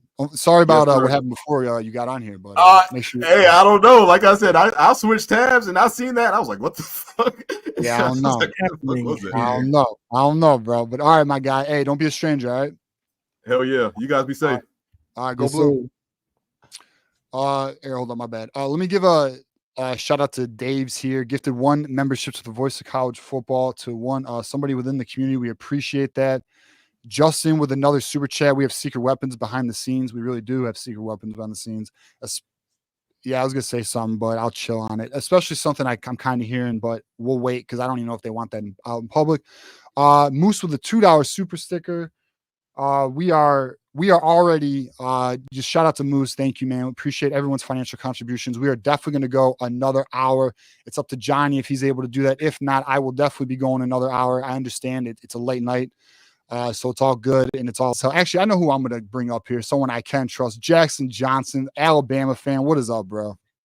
It's a crazy Thursday night. It kind of feels more like a Friday night with some of the shenanigans going on. Friday the 13th. Yeah. It's like, why, like, good grief. Why is somebody showing their land down under on air? Like, good grief. That's a no-no. It's soft as butter, dog. Soft as butter. That sounds like their mama needs to get involved. Like, good grief. Hey, it's all good. So what do you got for us, Jackson? We'll keep it moving. F those dudes. Let's keep it moving. Yeah. But in all seriousness, though, I will say you talked a little while ago about the McCarthy injury. I hope he's doing all right. And I know it's just like the first year. And I know that Justin Jefferson got hurt a little while ago. It was like a few days back. I'm not sure. But I swear the Vikings just cannot have anything nice. It's like, what did they ever do to deserve that bad luck?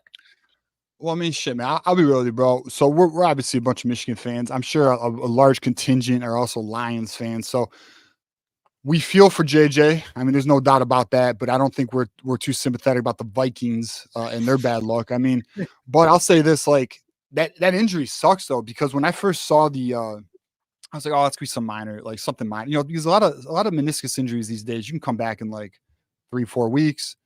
Obviously it depends on like the severity of the injury. And so when they went and did the surgery, I mean, he's out for the year, which it's terrible. I mean, it's unfortunate because I'm pretty confident. I don't know about you, Johnny, but I was feeling like around week 4-5, you would have seen JJ take the QB1 in Minnesota. And he was in good in the preseason. Yeah, he was looking good after that I agree. first pick. Yeah. Well, and one other thing I've been thinking about is the running back injuries that Texas has been having. And I'm kind of wondering if they could be like 2009 Oklahoma, where they get derailed by injuries. That's just what I'm thinking. It's a possibility. It's looking like it could go that way for them.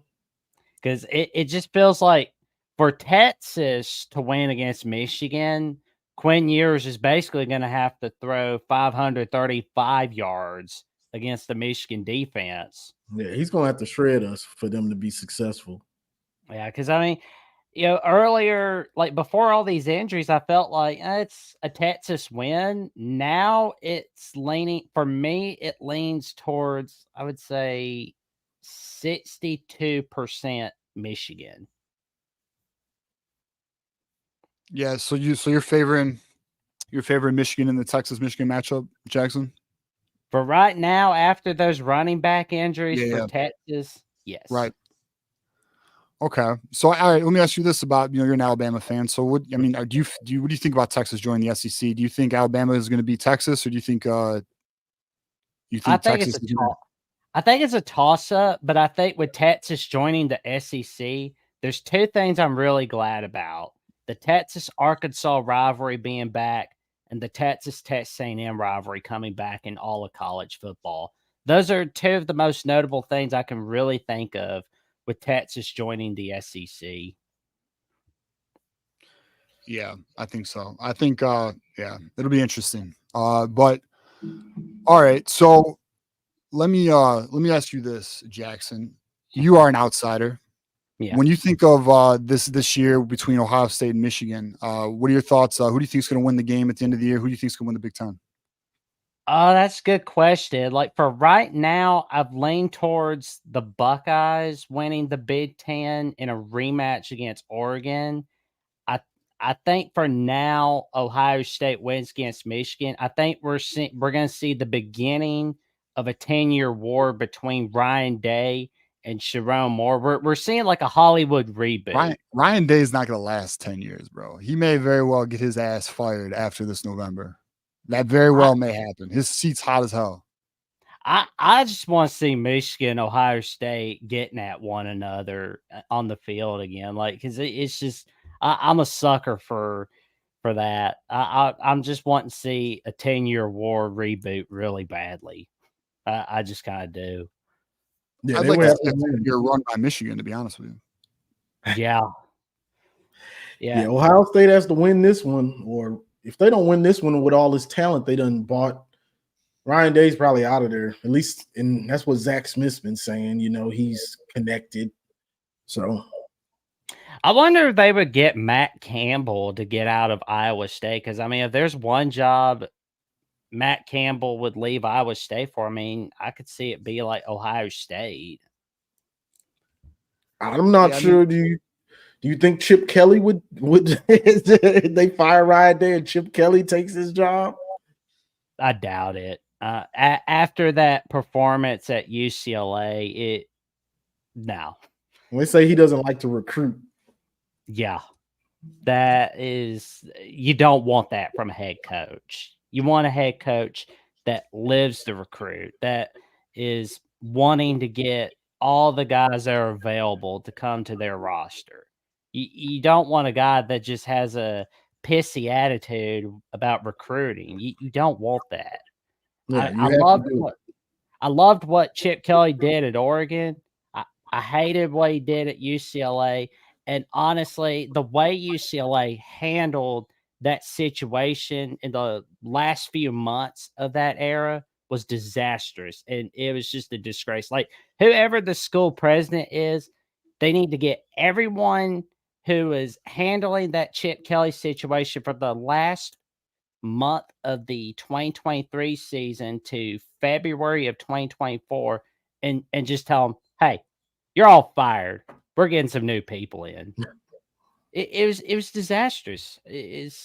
You don't go winning against USC and then get your butt blistered by Cal 36-7 in the last ever Pac-12 game, and expect everybody to cut you slack because you had a bad day. And you just don't get that. You know a coach who I think could take the Ohio State job that I think would be a problem? Ooh, who's that? Mike Vrabel. Ooh, Mike Vrabel. Yeah, I think he doesn't have a job right now. Ryan Day's seat is hot as hell. I really think there's some possibility things could be. They may even be talking right now. I don't have any intel on that or anything, but I'm just saying, it wouldn't surprise me if, hey, Sean Gardner, I see you on the line, man. You can hop back on. We'll get to you next. I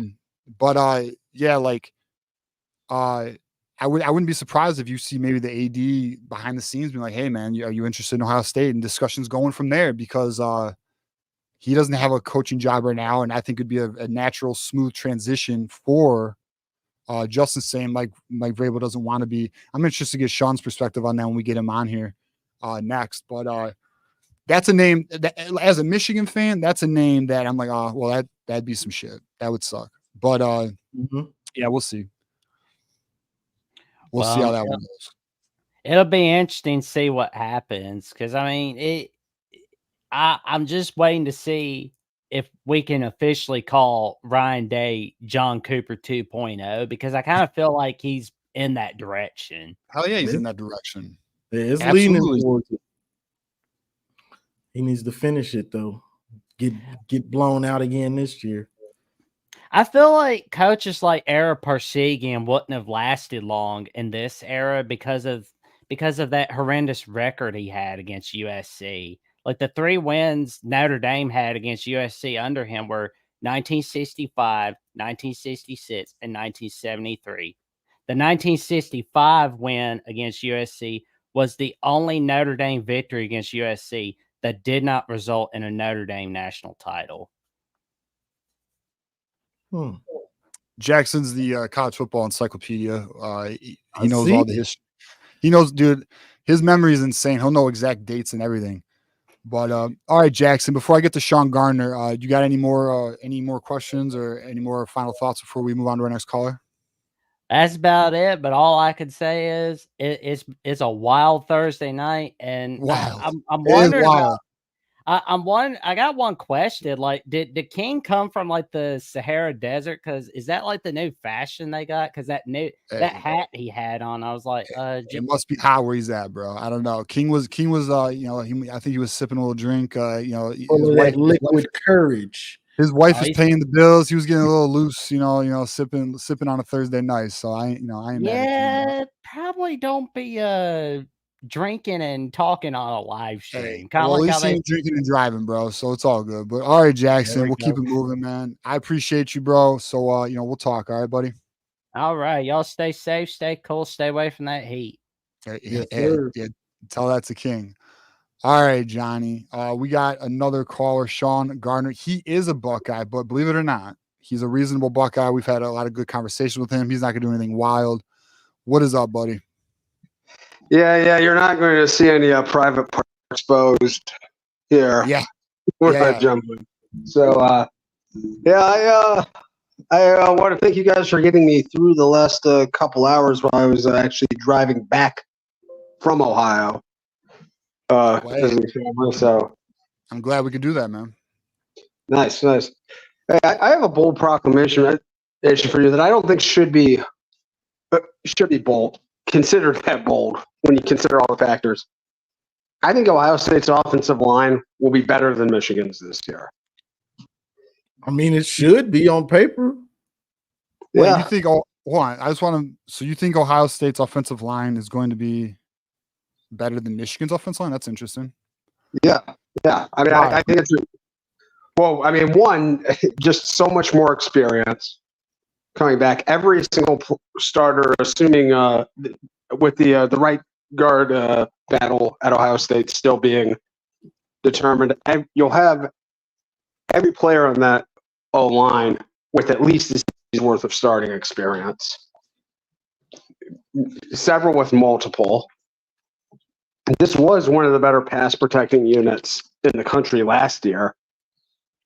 I really probably had, I would say Ohio State's O-line did the best in pass pro against Michigan out of anybody they played last year, including the Joe Moore Award-winning Huskies. And there's a lot of talented dudes there. I think the schematic changes they brought in will help. Be a little less predictable, will be a little bit more dynamic with formation shifts and ball handling, ball movement. And I don't know. I think this is a unit that's being slept on for Ohio State. They've got a few guys that are going to be, day 2 draft picks for sure on this unit. And this is not a unit I'm actually very concerned about going into the season. Well, I don't know. I don't know. I mean, look, I think Michigan's offensive line is going to be pretty good this year. Because of our right tackle situation. I can't say for certain that, like, I don't know. We'll see how it goes. I'll say this though, Sean. One thing I'm like, when I look at Ohio State, there's two things I'm really, there's really two things I'm looking at. One is Will Howard's play. I want to see how he does in that offense. Okay. And then two is your trench play, offensively and defensively. Is your offensive line sound? Is it strong? Is it holding up as a unit? And then defensively, is your defensive line getting pushed back? Because I've seen that a few times. And when I see your defensive line get pushed back, that's when I feel confident as a Michigan fan. But if your offensive line is sound and Will Howard is above average, that's probably all you need because your team's talented as you are. And he makes winning plays and protects the football. Then that's when I'll be like, all right, we're in for obviously we're gonna be in a tough game anyways. But like, then I'd be like, all right, well, this game may be a little closer or a lot tougher than I anticipated. But those are really the things I'm looking for because I mean, your offensive line play, and I'm sure you'd agree, it just hasn't been to the level needed the past couple of years. No, but units but that's the position group that tends to get better with experience. Last year we were starting 3 new guys completely, 3 guys without. Josh Simmons was coming from San Diego State, but 3 guys without Big Ten level starting experience. And it was a little rough early in the year. That unit improved greatly. Now, you can throw the Missouri game, I think, out the window because there were some moving parts in that game. And that was a disastrous performance in the Cotton. But, no, I mean, like, the defensive line should be, I mean, they're up there with Michigan as far as the better units in the country. The depth on the D-line is a bit of a concern. Last year, Tyleik Williams, our 320-pound nose tackle, played something like 80% of the snaps, and that's just not sustainable, I don't think. So this, I don't know. I don't know. I mean, I think the trench play will be good enough for Ohio State this year. I think it'll be among the better ones in the country, to be honest. And okay, let me ask you this. So Justin threw a $5 super chat. He goes, what about your new center that can't hike the ball at all? And he's obviously referring to Seth McLaughlin. What's your thoughts on that? Yeah, well, I mean, hopefully that's not an issue this year. I think that's an issue that can be corrected. I mean, I mean, he had a couple bad games hiking the ball. I don't know. Like, I won't be worried about it until it actually becomes a problem. I viewed that as maybe more of a fluke than anything. The year before at Alabama, he didn't have those problems. And so, I mean, like what'd you say? Terrified. I'm sorry, what? I said Mason Graham and Kenneth Grant had him terrified. Yeah, they're gonna have a lot of centers terrified this year, bro. Oh yeah. Those guys are absolute freaking beasts. Yeah, they complete monsters, and yeah. So hopefully, I don't know. Hopefully, it works out as well as I think it will. You know. So what? Go on. Well, go ahead. I was gonna ask you. So what? So come from the Ohio State perspective. I like to get Sean's perspective on Ohio State because he's unlike some of these other Ohio State fans. He's actually pretty, balanced, neutral. Yeah. So what are you hearing out of camp? Is camp going well for Ohio State, or what's the deal with that? It's interesting. I mean, when you have this veteran of a team, you kind of have a lot of parts that are really known commodities. So, I mean, so most of the positions were set.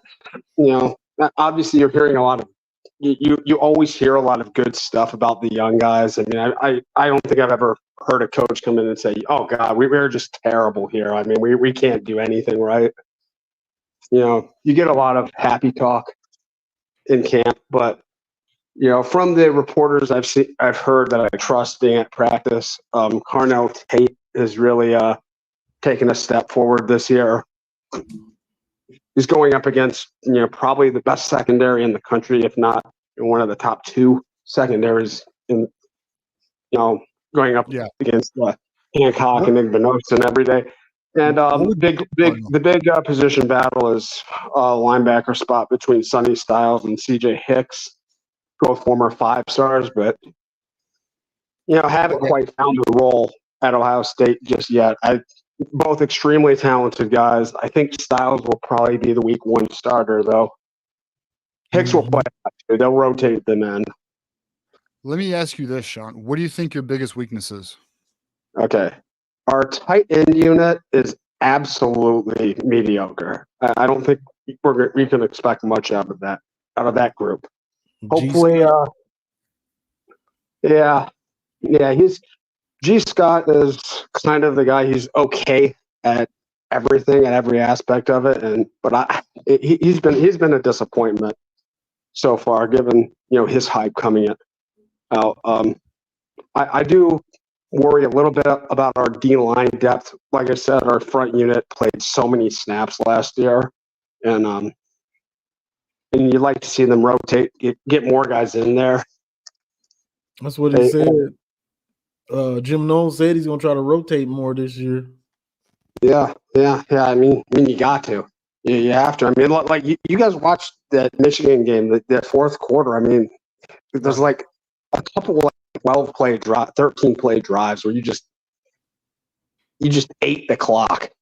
You just kept getting like 3.5 yards a play or something. You get to like 3 yards, 3 yards, 3.5 yards. It's 4.5, and you get it. I mean, like if you have a little bit more of a rotation and fresher bodies in there, that definitely helps in situations like that. So I mean, drive y'all were gassed. Yeah. So I mean, there really aren't that many. There aren't any issues where I think, oh my God, this is a huge wart. This is a weakness we can expose. Yeah, the tight ends aren't great, but we haven't had elite tight end play. For most of my memory at Ohio State? Do you think JTT will be something more than the Penn State game? I sure hope so. I mean, one thing I do expect, like, better sack production out of the edges last year. Last year they were mostly playing a 2-gap technique. They were lined up, sort of playing like a 6 technique where they get their hands on and just sort of try to cage the defender in. And yeah, so he and Jack Sawyer were effective at that, but they didn't necessarily put up the biggest numbers. It was a more conservative approach. From what I'm hearing, they're having them play a little bit wider, setting them free a little bit more this year. And I expect Jack Sawyer to have a dominant year based on how he finished last year. JTT, I mean, it's been so inconsistent with him. I don't know. I mean, I wouldn't be surprised if he had a monster year this year, but I'm not banking on it. So I got one more question. Go ahead. So y'all are loaded, but college football is you're gonna have to have some games where that quarterback is that dude. Mm-hmm. Do you trust Will Howard to be that dude? I mean, he has been at Kansas State at times. I mean, he had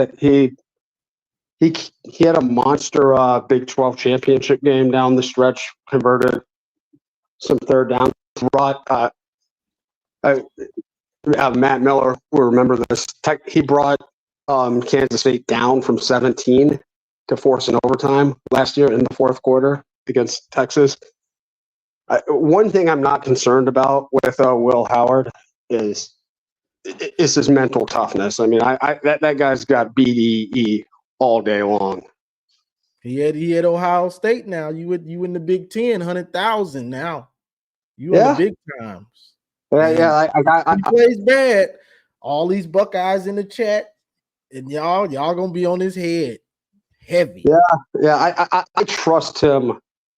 I'm not saying he's the greatest quarterback in the world or anything, but like he's a sixth-year senior. He's a mature, confident kid. I don't have any concerns about him. So you think he can handle the pressure? Because Kyle McCord, he couldn't handle the pressure of being on. No, but that was a problem with McCord all year last year. Like you could like feel the nervous energy coming off of McCord. I mean, his body language in game and on the sidelines was terrible at times. And I think that's a big part of why Ohio State fans were so down on him, because he didn't show a lot of confidence in himself a lot of last year. Not too much pressure. I saw it after Notre Dame. He took the biggest sigh of relief after a win. I was like, that pressure is eating him alive. Oh yeah. And it did all year. And like you said that, like going into the Michigan game last year, he had a comment that really set off the Ohio State fan base. Like that, at the end of the day, it's just a game or something like that. And I'm like, yeah, that is. You got that from CJ. That's what CJ said afterward. And honestly, like CJ's time at Ohio State too, I felt like his mental toughness and his left something to be desired at times as well. You know, he was an enormously skilled guy. Clearly, I mean, he's already one of the best quarterbacks in the NFL. But you know, he had to mature. He had to grow into that. It was, you know, that's the one thing with Big Dick Willie coming in. I mean, like I just like that's what they called it.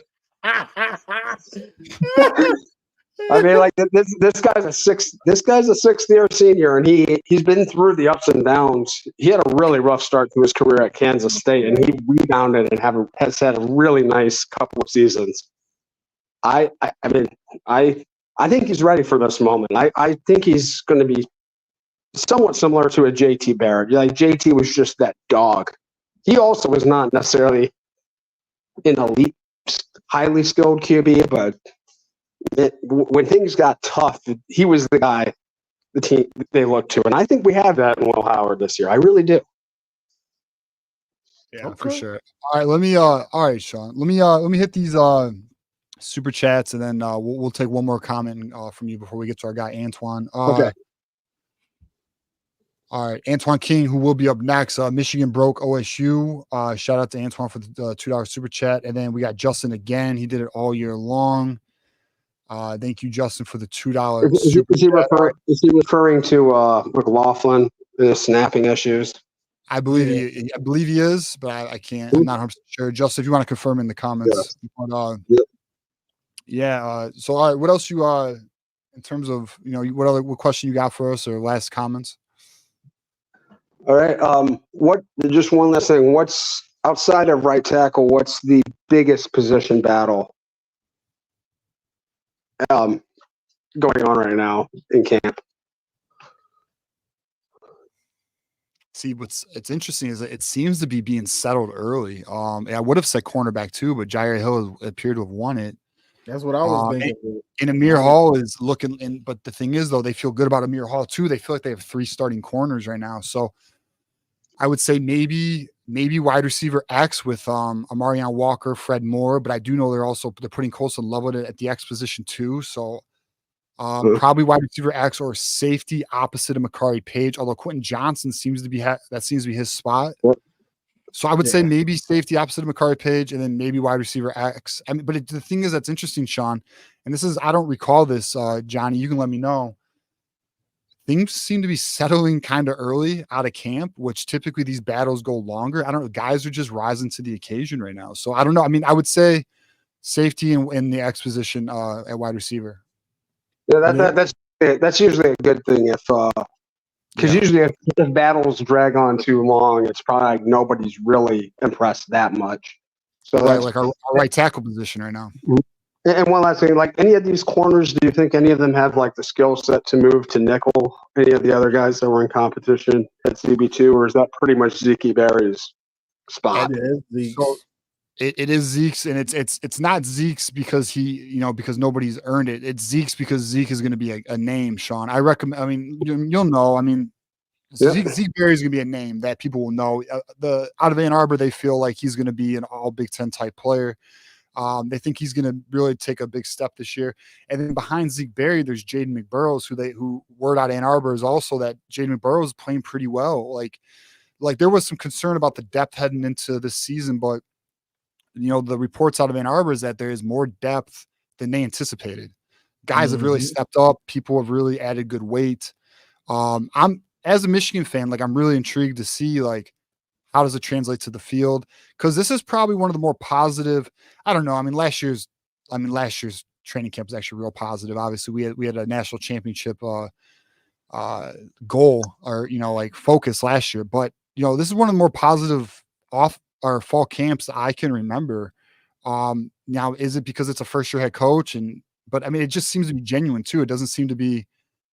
It just doesn't seem to be forced or like some biased perspective. So I don't know. It's interesting so far. All right, guys. Thanks for your time. I will see you sometime soon. All right, Sean. We'll hear from you. Thanks for coming on, man. Go Blue. He's a Buckeye. He ain't gonna say go Blue. All right. Yeah. So shout out to everybody again contributing to super chats. We are on our 3rd hour right now. Right now, I know Johnny's I'm kind of feeling it a little bit too. I'm a little tired, but we're going to keep going because that's what we promised. At least that's what I promised. Johnny, as you know, bro, you are always welcome to step away if you have to. I understand. We are definitely going for the long haul. Our next caller is Antoine, the King. He's next. What is up, man? What's going on, fellas? How we doing tonight? Hey, you tell me, man. What's good? Doing good, man. Hey, salute to Sean, man. I know most Buckeyes fans are weirdos, man, but the cool ones, man, give them a shout out when they got it, man. It's funny, dude. We've had a lot of really good ones, but tonight we've had some wild ass Buckeyes, bro. I think, to be honest, bro, I think they're getting nervous, bro. Yeah, dude, they got a lot of reason to be nervous. Playing well, they're getting nervous, dude.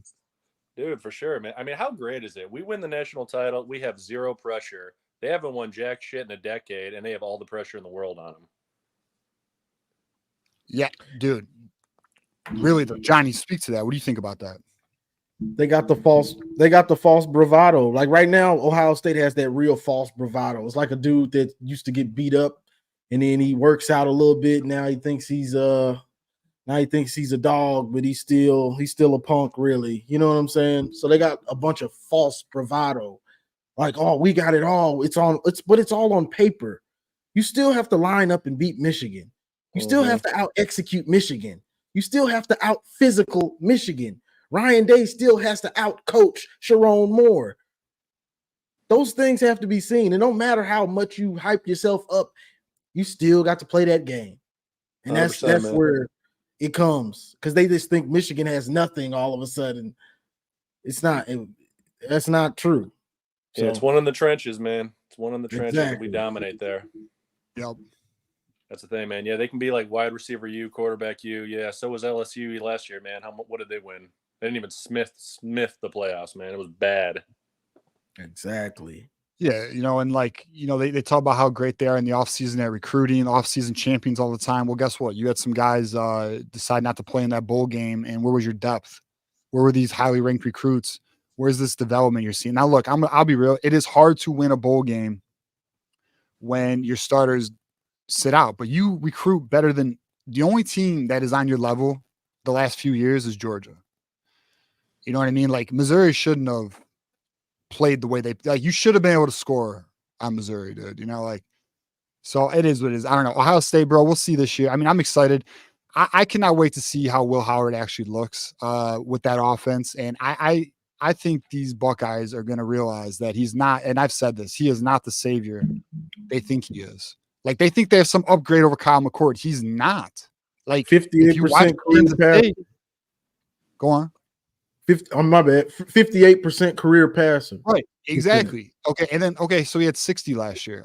That's cool. But look at his touchdown interception ratio. And what makes him dangerous is his dual threat capabilities. Well, look, there are some other teams in the Big Ten he'll be able to do that against, but he's not doing that against us. Like he's not. Let Jalen Milroe be your example, who is a far better dual threat quarterback than Will Howard. I thought Devin Brown was supposed to be like the greatest quarterback of all time, man. And isn't Aaron Nolan like the #1 quarterback of his class? Like, what are these guys doing over here? I think Aaron Nolan is a legit player. I mean, he'll get his opportunity. He's still young. But Brown, I don't know. I don't know. I do think Aaron Nolan's a name that we're gonna have to be on the lookout for in the future, but he's just not ready yet. He's still, in the incubator. But he's a name you're gonna see in the transfer portal, bro.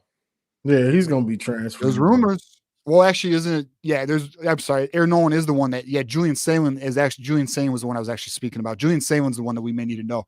But yeah, Aaron Nolan, maybe there are rumors he's not the happiest, but we'll see. They're just rumors. Sure, he's not. He's what, 5th on the depth chart or something? Yeah, we'll see what happens with all that, man. But honestly, I'm not too worried about the quarterback situation, man. They'll figure that out. Running back situation will be good. I mean, receivers, bro, we need 1 or 2 guys every year with how little we throw the passes, man. And we had the best tight end football. My whole thing, bro, is I know Sharon's the coach. He's still there. We got 5 new offensive linemen. We got Newsome. Everyone loves him. Harbaugh vouched. Moore vouched. His first year doing it, man. This all hinges on, will that get figured out? I think it will. But will it get figured out in time for the Texas game? That I don't know. What are your guys' thoughts on that? John, you go first. I think they'll figure it out because you got not only is Newsome, but you have Sharon Moore. And I brought this up, and rival fans. A second, Nick Saban at Alabama, he's the head coach, but he coaches the DBs. He does that because that's what he was. He was a DB. Sharon Moore, the same thing. Don't matter. Oh, he's not Nick Saban. They're still coaches. And guess what? Sharon Moore's got 2 Offensive Line of the Year awards. Right. So he's not going to let that offensive line slack on his – it just wouldn't make sense. I'm the head coach, and I'm known for developing offensive lines. Now I'm going to let it slack because I became the head coach? That doesn't even make sense. You can expect that offensive line to be as good or maybe even better than it has been the last 3 years. Yeah, Sharon Moore even said recently, like this week, he said, as long as I'm here, he does not think the offensive line is going to slip at all. He thinks it's going to maintain at a high level because what they're seeing too is there's other offensive linemen like Nathan Efobi and Evan Link, which I talked about earlier. And, there's actually a little bit of a battle. I mean, I don't know if it's much of a battle, but apparently Raheem Anderson's giving Greg Crippen a good battle for center one. It's probably going to be Greg Crippen likely, but apparently Raheem Anderson's doing a good. And another name too that was mentioned is Dominic Gudice, who was a former defensive lineman, transferred offensive line. These are 3 names that I would recommend at least being aware of for the future. Hopefully they can transition to starters, but we'll see. I mean, it's just good that, again, there's just a lot of optimism coming out of Ann Arbor this fall camp. I mean, I have not heard one weakness yet. And typically you do, even on the Jim Harbaugh team. Like, for example, last year, cornerback 2 was a concern. They weren't sure about, they weren't sure about Josh Wallace. I mean, they thought he was doing okay. He was acclimating, but was he going to transition? it's just interesting that this camp has been so positive. And then, Sharon Moore's confidence has been interesting as well, and Wink Martindale's. So we'll see how it goes, though. I mean, I think the coaching staff's going to get it together. We have a good staff, man. Really do, man. Yeah, he really nailed it with the staff. I wasn't sure about a couple of guys, but man, Lamar Morgan was an upgrade over Klink, bro. My goodness. Yeah, I mean, it's looking that way. I mean, at least recruiting wise. I mean, shit. I mean, and not only that, some of the big fish they're going after right now who are committed to other programs like Adonis Curry and Strickland out of TCU. I have that list right here. I'll just name them off. We got, dude, and not only that, Shamari. I don't know if I haven't even brought this to the table yet to our community, but Shamari Earls. I guess Michigan and Shamari Earls are in contact right now. He's committed to Georgia right now. Micah Strickland, he's committed to TCU. Donovan Starr's committed to Auburn. Alex Graham, who's committed to Colorado. Michigan is in contact. And then Adonis Curry, who I spoke about. These are all cornerbacks, all high-level corners committed elsewhere. We'll see if we can get them on campus. But, Lamar Morgan seems to be a dog at recruiting right now. I mean, he's really like number 2 and number 3 safety in the nation. He just got Jennings for the 2026 class. So, he's doing the damn thing, man. Absolutely, man. Yeah, we got Espinoza turned out to be a blessing in disguise with the whole Scruggs situation with this new guy we got coming in. He's killing it. All the recruiting. Yeah. And not only that, man, the whole back office. We've tripled the size of the recruiting department. All these people being brought in. More than double. Yeah, it's more than double. Over 20 on staff. Sharon Moore's really overhauled the entire recruiting department. He's brought a good coaching staff in. I mean, if there's one coach that we could maybe critique right now, but I would still say remain patient. We'll see what he can do. That's Brian Jean-Marie, linebacking recruiting. I mean, Chase Taylor, I do like, but outside of Awasu Boateng and potentially Kamar Archie, who's committed to Rutgers, there's no linebacker boards on the target. I mean, I'll tell you what, though, if he hits a home run with Awasu Boateng, I mean, then whatever. I'll write a letter to Brian Jean-Marie and tell him I'm sorry. But outside of that, all the other coaches are hitting it. They're all crushing it right now. Steve Kasula is doing a great job, too, another new hire. You better hold on to the Olash, though, man. So, for those who don't know, what Antoine's saying here is Oregon offered Olish, and Olish posted it on Twitter. And, we know how Oregon is, but all word is right now, Olish is still 100% locked into Michigan. He's still recruiting for Michigan. There's not any concern at this moment with that, but it's recruiting. You just never know. But right now, my concern level for Olish is not high. That's what's up, man. That's what's up. Yeah. It's all working out, man. Yeah, Sharon's doing a great job this whole thing, dude, man. Like, he was the easy choice. Anybody who thought, like, we should have looked for an external candidate, they're out of their mind, man. He was the easy choice. The Penn State and Ohio State game solidified that. Mm-hmm. Right. Yeah, no, I agree. And I think so, too, man. I mean, I think this was the right choice. And look, we give Ward Manuel. I don't know about you, John. I don't have your opinion on Ward Manuel, but I'm hard on Ward Manuel. But I will say this: with the hire of Dusty May, the hire of Sharon Moore, the improvement and involvement of our NIL, he's doing his job. So as long as he's doing his job, and Michigan is obviously, winning and meeting the expectations of the University of Michigan in terms of athletics, I got no complaints. I mean, I complained, and although I will say this, I'm not happy. I'm sure you're seeing some of these things, these excerpts that are leaking from this book that's about to come out, the price of in the era of college football, or the chaos of college football, or something like, or I don't know, something like that. It comes out the 27th of August. Ward, in my opinion, is probably not going to be painted into too good of a light from what's coming out. So we'll see there. But outside of that, he's doing okay from March forward. We'll see, though. You had to understand, a lot of people outside of Michigan that aren't Michigan fans. Like, I was on Juck is Bucks or whatever, and he was talking about that, huh? Well, I wasn't on there. I was in the chat listening, okay. And commenting, and he was replying back. He was talking about Sharon. A lot of them don't understand. You couldn't just get a coach that didn't understand what it took to build Michigan back to what it is now. You couldn't just hire somebody that didn't understand what it takes, because Michigan doesn't operate like everybody else. They do things their own kind of way. So you couldn't just hire somebody that's going to come in, change the culture again, rich rod all over again, and now we set up for the same mess that we just got out of. You couldn't have that. You needed somebody that understood what Jim Harbaugh did to set it back right. And that can also continue that culture of the team and how it's built and what's going on in Michigan. It was the right choice, because if you make the wrong one, it can end up real bad, and we don't want to go back to what it was. Look, you see how long it took because of Rich Rod? Yep. Like, come on. Yeah, man. Really. So yeah, no, it's good. I mean, and what's good too though is what I think people need to realize too is like the investment that Michigan's making. Like we just saw the locker rooms set like over $8 million, like it's 14 million total project, but it's also including the men's and women's basketball locker rooms. But look at the investments they're making. Look at the improvements to the recruiting staff. Like these are all investments that'll pay dividends to the future. Look at the new TV rights contract, all the money we're bringing in. Look at the way the collectives are being set up through Champion Circle. And then now you have a general manager in Sean McGee now. Like it's being built like the football team and the athletic department is being built in such a way right now that it's going to be sustainable long-term. Like I like to look at things like ships, right? Can it weather storms? We're building a massive ship. Like we should be able to handle battles. Like this is the damn pirate ship, right? We can handle battles like OSU, F those dudes.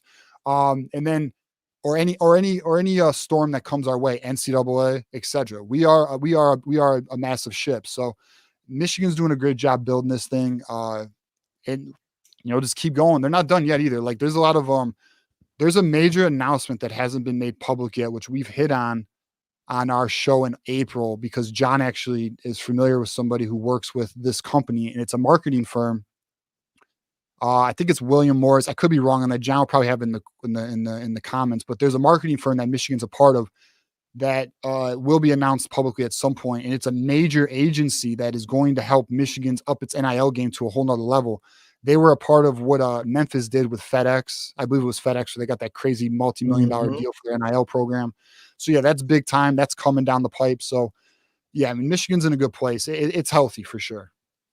It is, man. And you mentioned Brian John Marie. It was crazy that like we haven't popped someone big, man, because that's like what he was known for, recruiting. But like him, I think like Alford, we're really gonna feel that hire in 2026 class, man. He's done well with the 26 running, 25 running backs, man. But 2026 is where those two I think are really gonna pay dividends. A name to watch. There's two names to watch right now for 2026 with Tony Alford, and that's Javion Mallory, big time recruit, and then Savion Hitter. Yeah. Those are Hider, Savion Hider. I do keep messing his name up, but it's Savion. It's the 2026 class. I'll get it. But yeah, those two running backs, man, those are going to be the ones to be on the lookout for.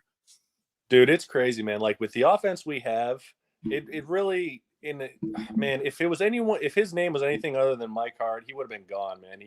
Let's be honest, he did not do a good job while he was here, man. He just didn't. Because, like, man, you get 25 carries and you get this kind of offensive line, you get paid. I don't know how we don't get a 5-star every single year, man. It's baffling to me. So Mike Hart is a great on-the-field coach. Like, when he took over, because before him, the previous running back coach was Harbaugh. Why am I forgetting his first name? The son. Jay Harbaugh? Jay. What? Yeah, Jay Harbaugh. My bad. I don't know why I'm slipping there. Jay Harbaugh was the running backs coach. That was probably the most talented room in 2020 we've ever had. I don't know about ever had, but it was one of them. You had Zach Charbonnet, you had Blake Corum, you had Hassan Haskins, you had Chris Evans. Every single one of these guys went to the NFL. That room was nasty, but the problem was, one, his rotation was terrible. Like the rotation was bad. And then just in terms of just development, they weren't developing at the level they did with Mike Hart. When Mike Hart came here, the development hit another level. Their on-field play hit another level. But I agree with you. His recruiting was extremely subpar. And by all accounts, his effort was subpar. Like he didn't like recruiting. He wasn't that into it. He didn't he didn't visit kids as much. He didn't put as much effort into it. And yeah, man. So now that we got, Tony Alford, who's, he's like a big time recruiter, big time relationships guy. And Ohio State likes to give him shit because he loses battles to like Miami guy or to Florida all the time.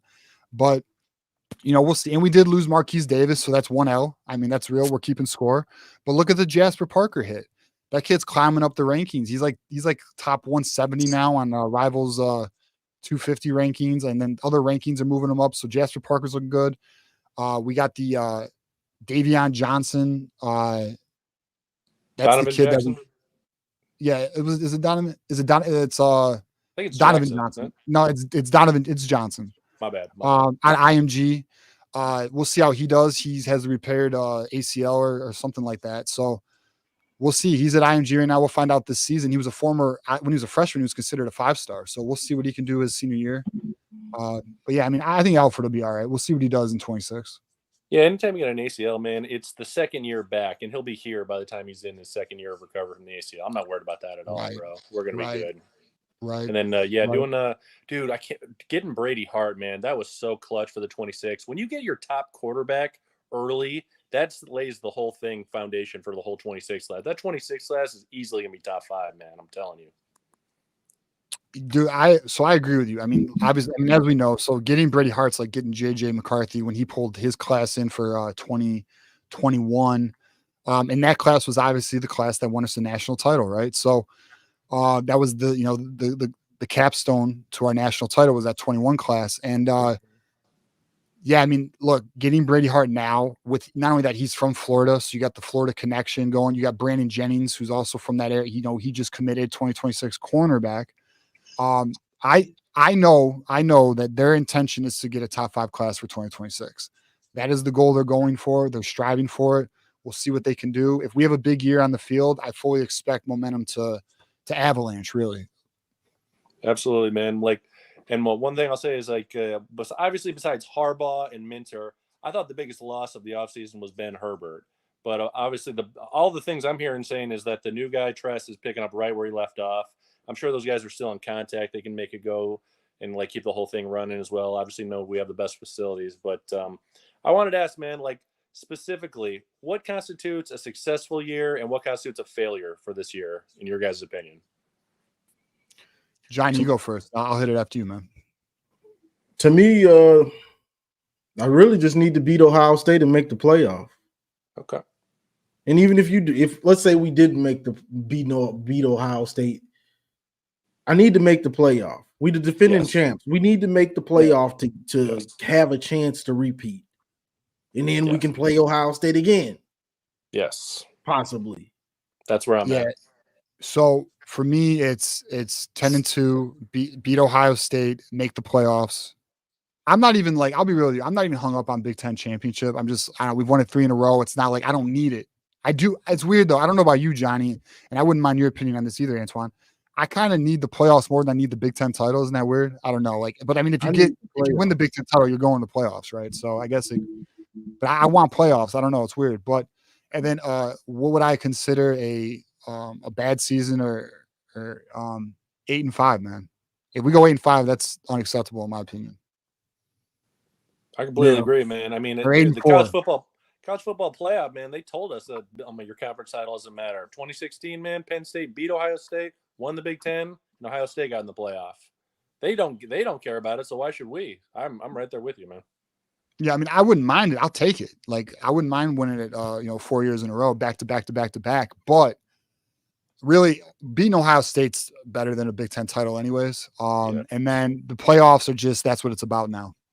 And plus, to be in the first playoff, and then imagine if you get home field advantage, or if you don't get home field advantage, imagine a playoff game on the road at Tennessee or something, or Florida State. Bro, that'd be this. I'm telling you, man, people were anti playoff expansion, although I don't want any more than 12 playoff spots. I think 14's wild. But dude, college football's about to be so intense now. These matchups are gonna be insane. These playoff games are gonna be crazy. So I'm looking forward to it, man. Mm-hmm. Just wait till we have a home playoff game against LSU or some shit. Right. And it's snowing. Oh God. Inject that in my veins, man. Dude, it's 20 degrees, maybe 15. They're not gonna do well, man. That's one of the reasons, man. Oregon is gonna make it a big 3 over here. USC and UC, they're gonna be trash. I think USC is gonna suck coming to the Big Ten. Hey, you gotta be careful. We got our boy Tim Prangley in the chat. He ain't gonna like that. He's the host of the USC at the Voice of College Football channel. Shout out to Tim Prangley. My thoughts on USC. I think USC. Well, all right. So you think they're gonna be trash? What do you think? What do you think they're gonna be? Give me. Where do you think they'll be in the Big Ten? Where at? 1 game over 500. Damn. Okay. So I think really, so you think you're gonna go 7-5? Isn't that what their record was last year? And they had Caleb Williams, and they're coming to a harder conference. Makes a good point. Okay. So I think they'll do a little. I think they'll be probably about a 9-win team. Now I think their offense will be solid. I think they have probably the second best quarterback in the Big Ten. Their defense is the question mark, and it's always been the question mark. What up? They got the new coordinator. I know they do. I know, but we'll see, right? Yep. So here's our boy Tim. Yeah. So like, yeah, I don't know. I'm thinking 9-3 is my record prediction for USC. But we'll see though. We'll see. We'll see. We'll see what it is when they lose their top quarterback commit. Wait, say that again. Yeah, what's the name? Julian Lewis. Man, that's gonna be a shame when he decommits, isn't it? You think he's gonna decommit? Is that the word? Why are you trying to go to USC? Like, what is there for you anymore outside of LA? Well, I mean, all right. Well, here's the deal though with USC, right? So it is a blue blood. It does have a reputation. I mean, here's the thing though, right? So it is the power on the West Coast, right? Like it's not, or Oregon's trying to be new. They're new money. Okay. So like USC is the prestigious West Coast school, just like in the North, you have Michigan, Ohio State, Notre Dame. In the West, who do you got? You got USC. And then now Oregon has no prestige. Yeah, well, I know they're new money. They think they're something they're not. They want to be called the team out west on some stupid shit. Bro. Ohio State fans, y'all better call them the team out west. They ain't playing with y'all. Y'all better. Yeah, that was kind of zesty when they said that, man. Yeah, so like I don't know. I think USC's. I don't know. Like, who do you think is going to beat USC? You think? I mean, obviously, I don't have their schedule here, but like, what I'm saying is like, we are. Washington's down. I don't know. Oregon I think will beat them. We'll beat them. Is Ohio State playing them? Let me look up their schedule. I don't think Ohio State plays USC. Yeah, I don't think they do either because freaking Ohio State has an easy ass schedule. Yeah, they got it easy. Yeah, and of course they come to Ann Arbor in like September. Mm-hmm. Of course. Yeah, hold on. I'm pulling up right now. I was trying to look out for the Trojan condoms over there, man. Weak sauce. All right, so we got Utah. We got Michigan, which even they think that Michigan is the favorite for that game. Wisconsin. I mean, all right, let's go through the schedule. Do you think they beat Wisconsin? Because I do. I don't think Wisconsin's impressed me. Maybe. Luke Fickle's got to figure it out, man. He's trying to be, a spread offense. I don't know. Minnesota, I think they should probably get Minnesota. Yeah. Penn State's gonna be one. So that's we'll say Michigan's a loss. That's one. We'll LSU's say Penn a loss. LSU game 1, that's a loss. You're right. You're 100%. Yeah, I think that's a loss. So that's 3. Let's see. Maryland, they'll get. Rutgers is actually tough this year. They're gonna get Washington State, bro. Notre Dame's got them. I don't know. James Franklin. When did USC get good? They had Caleb Williams last year, and they barely went. What do you think? But here's the thing: you think Notre Dame's good? I think they're better than USC, which is all they need to be. USC just has talent, and they got Lincoln Riley. They got talent, and they got Lincoln Riley. What does that mean? They got Lincoln Riley. What? Okay, he develops quarterback. He don't win. I mean, he's been in the playoffs many times, though, dude. He's been in the playoffs 2 or 3 times in Oklahoma. That means what it means is if your defense ain't come to play, they might put 50 up on you. Man, he's had good coordinators in the past. Yeah. I mean, listen, man, I'm not like in love with USC either, but like I'm not in love with Notre Dame. I mean, look, in my opinion, they got 2 potential losses with Notre Dame and I'll even say Nebraska. But I think they're definitely losing to LSU, Penn State, and Michigan. So they got they're going to have 3 losses, potentially 5. So you might be right. They might have 5 losses, 7 and 5. Man, too many people are sleeping on Oregon. Lanning's a top 5 coach, and Oregon is now no doubt. money. Dude, no doubt. I don't think anyone's sleeping on Oregon. Yeah, I think we all think Oregon's a damn joke, though, because they want to be respected. Well, I mean, I'm more worried about the Oregon game than the Texas game. Me too. No, I think Oregon's our toughest opponent, man. Ohio State. Just we worried about that one's at Ohio State. I think Oregon's better than Ohio State. They're better, but we have the home game against Oregon. That's why. Fair enough. We just worry about Texas because it's week 2, you know. Yeah, that's the thing, man. Like the O-line will get figured out by them. But if I could have one thing right now, it'd be that the O-line gets figured out by the Texas game. That's one thing I just need. And dude, man, they're pulling it up, man. Hitting at left tackle, man. Preby's a solid right guard. Like Gentry's like 400 pounds. And then, man, El Hadi, man. Dude, that guy could be all Big Ten. Look out for him. Oh, yeah. Man, No, they think Josh Preby and Giovanni El Hadi, they're going to have the best guard duo in the Big Ten. But hey, Antoine, I got another caller on the line after you. So let me get your final thoughts or a final question. No, I just want to give salute to you guys, man. I've been following you on Twitter, man. I know you guys are up and coming, but I think you guys are some of the best Michigan guys out there, man. I appreciate you guys having me. I'm going to drop another super chat, man. Good luck to you guys, man. Go Blue. Hey, just so you know, man, that means a lot. We appreciate that. Thank you for supporting the channel. Thank you for calling in too, dude. It was a good chat. And as you know, bro, it is always Go Blue.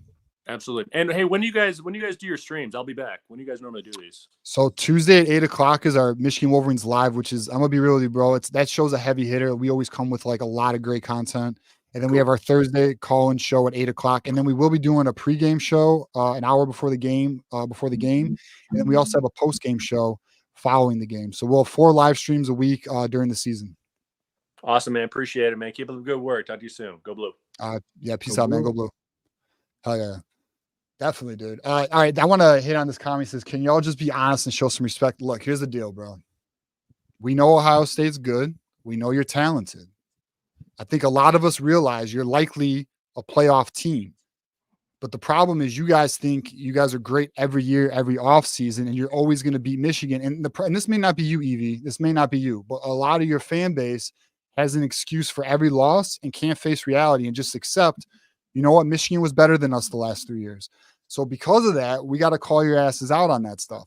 But at the end of the day, here's the reality. Both our teams are alphas. Both our teams are elite. And we're at the point where we're basically arguing Kobe Bryant, LeBron James, and Magic Johnson. Like, you're talking about the best in the game, bro. So, like, there's going to be margins or degrees of differences that aren't much, but that's just what it is. So, like, I think we do respect you, bro. We just don't like you at the end of the day. You know what I'm saying? So shout out to my man, Antoine King, coming through with the super chat. Appreciate you guys. Go Blue. We appreciate you, Antoine, for calling in and giving the super chat. Burks, the Wolverine, is up next. What is up, my guy? What is up, man? So excited for the season, and I can't wait to go to the USC tailgate. It's going to be crazy, man. Last time USC came to Ann Arbor, 1958, which is crazy because it is crazy. Yeah, it's ridiculous. So yeah, I can't wait. But I just have a question. Like I said, I'm pretty a little, I don't try to be delusional as a Michigan fan. I try to be pretty honest, straightforward. I do think this year we make the playoffs, right? I 100% do.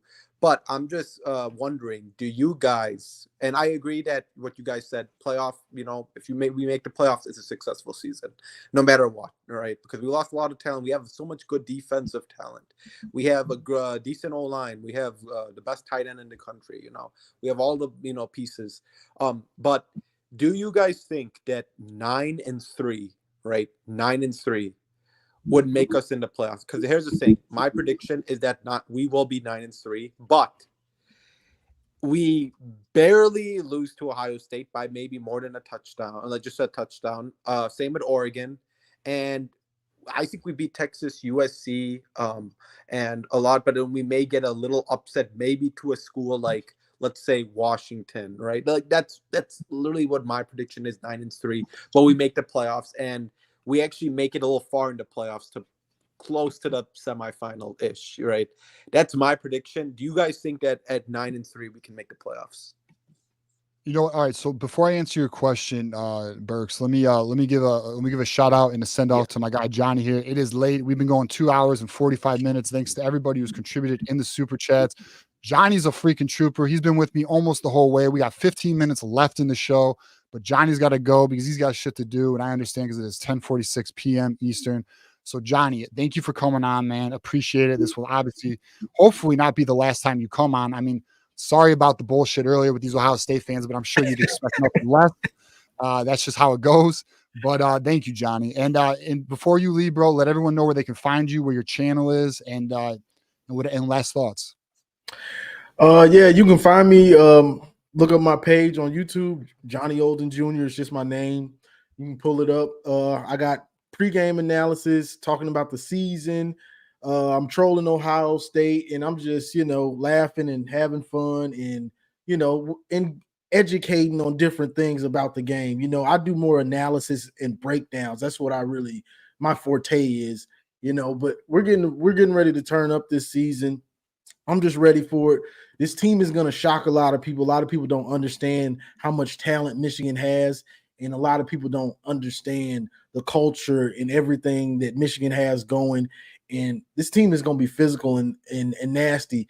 And once again, they're the underdogs, which you don't want. You don't want a team like this to be underdogs. Yep, I agree, man. I also appreciate you for having me again, bro. Absolutely. It was love, and hopefully I can come back again. Absolutely. Well, you're coming back on in September, bro. We already got that scheduled. Johnny will be back in September. He pinched hit tonight, so we appreciate that. Thank you, Johnny. Have a good night's rest, bro. And as you know, bro, it's always go blue. Yes, sir. Go blue. All right, peace out, Johnny. Thanks for coming on, bro. All right, Burks, to answer your question. Yeah, so 9-3, can we make the playoffs? I do think we can make the playoffs. I think it's possible. Here's how I'm looking at it. I do think a 9-3 team can make it to the playoffs if you're from the Big Ten or the SEC. I think that's possible, but it depends how you lose too. Like if you get smoked in those 3 losses, I think the committee is going to look at that negatively. If you have close games, I think then the committee will look at it a little differently. Also, if one of your 3, like, so for example, if one of our 3 losses, like say we beat Oregon, or let's say we beat Ohio State but lose to Oregon and Texas, and then maybe we slip up to USC. I think we can get in. I think that is a way to get in. If you beat a team like Ohio State, who's probably going to have 1 loss all year, at most 2, then that's a way to get in, right? And then you can't get blown out in the other games either, though, right? And you obviously, and here's another thing too, and we know this with Florida State, don't have an injury at a critical position because they appear to look at that. So I do, though. I think a 9-3 team from the Big Ten, especially Michigan, can get into the playoffs.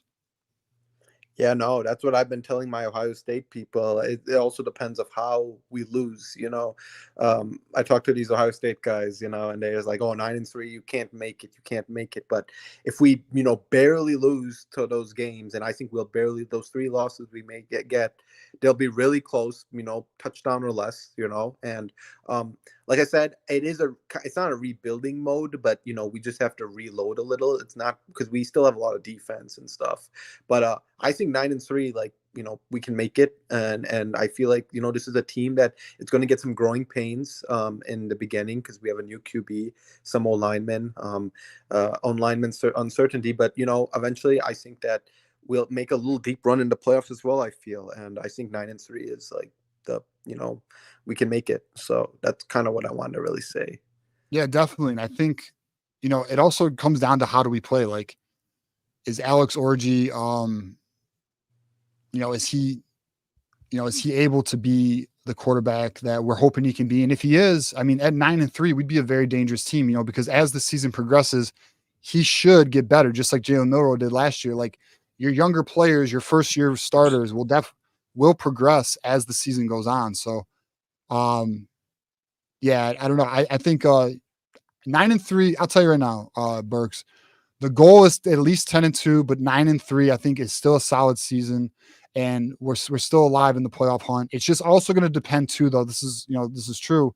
It'll depend what is everyone else doing in college, right? Like, are other teams in that 9-3 territory? Because, like, that's another thing too. We're now in the era of the super conferences, so like these SEC teams are going to eat each other up too.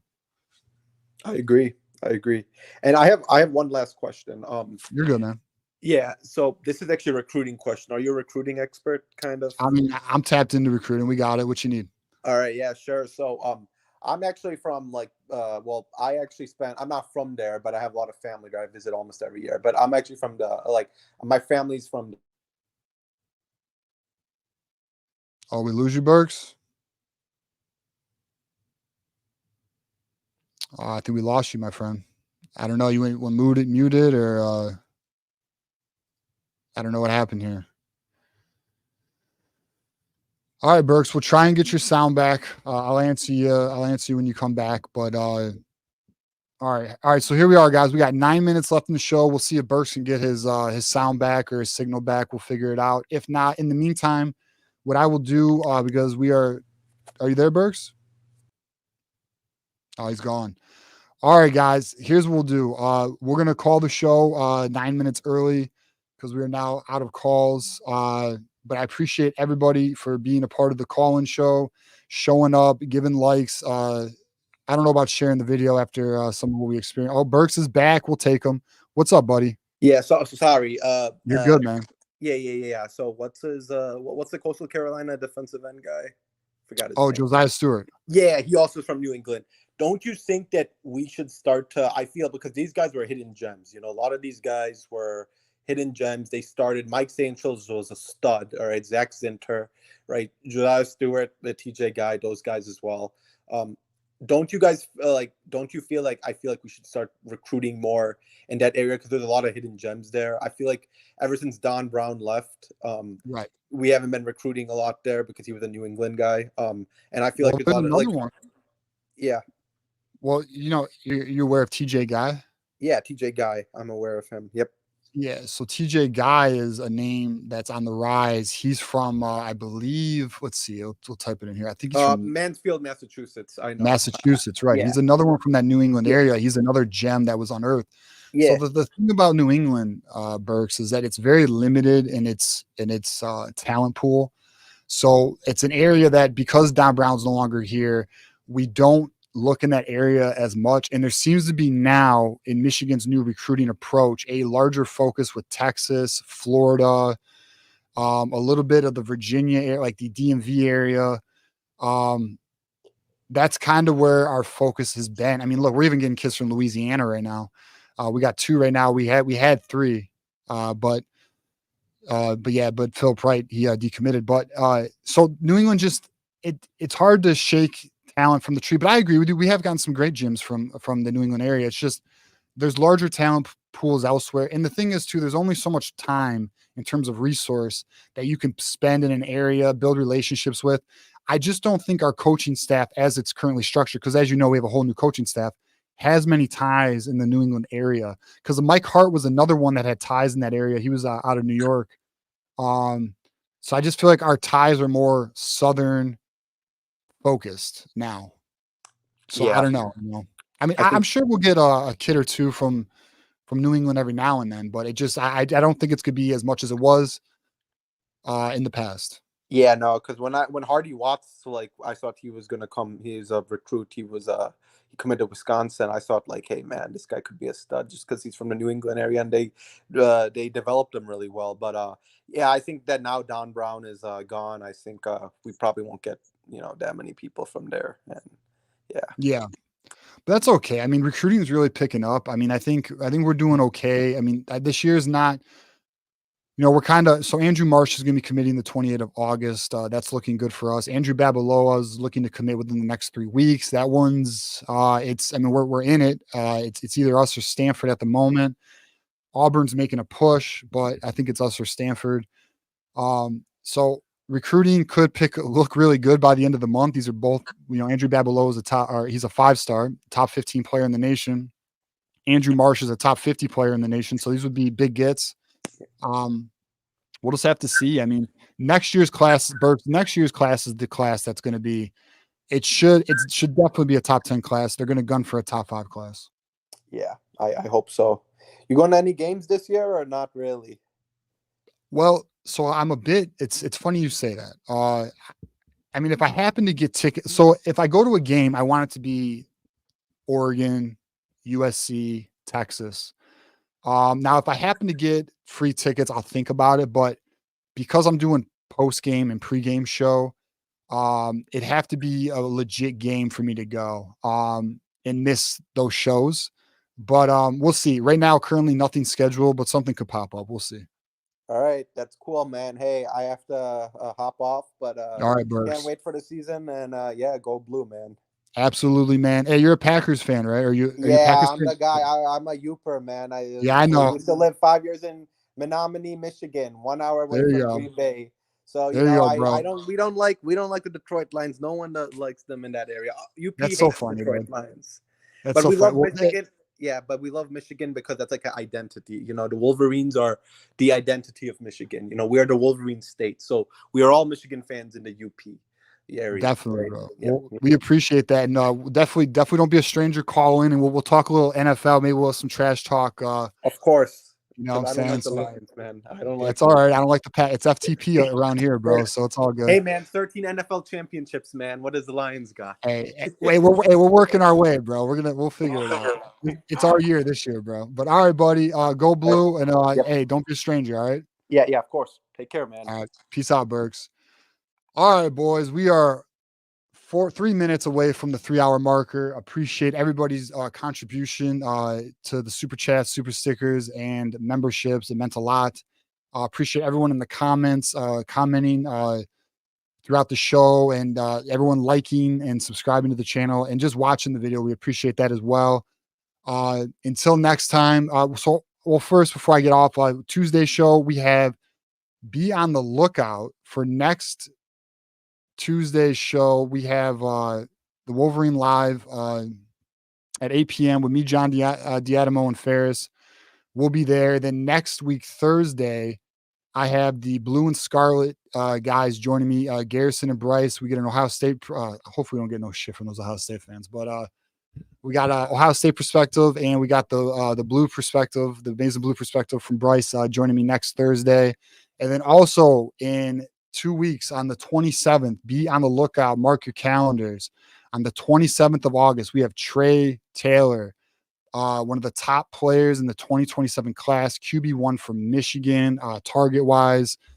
He's been to Michigan 15 plus times. The dynamic looks good and healthy. We will get his perspective on Michigan. We will get his perspective on what he's going through as one of the top players for the 2027 class in the nation, one of the top quarterbacks in the nation. This is Brady Hart of 2027, guys. So we're going to get him on in 2 weeks. Looking forward to that interview. And then, just stay tuned. We're going to keep dropping more and more content. We obviously, guys, we are only 2 weeks away from game week, really a week and a half away from game week. So looking forward to that. And then if you want to follow me on the socials, I am at TJ_Ronin. You can find me there. Right there in the bottom left corner. And as you know, guys, it is always go blue.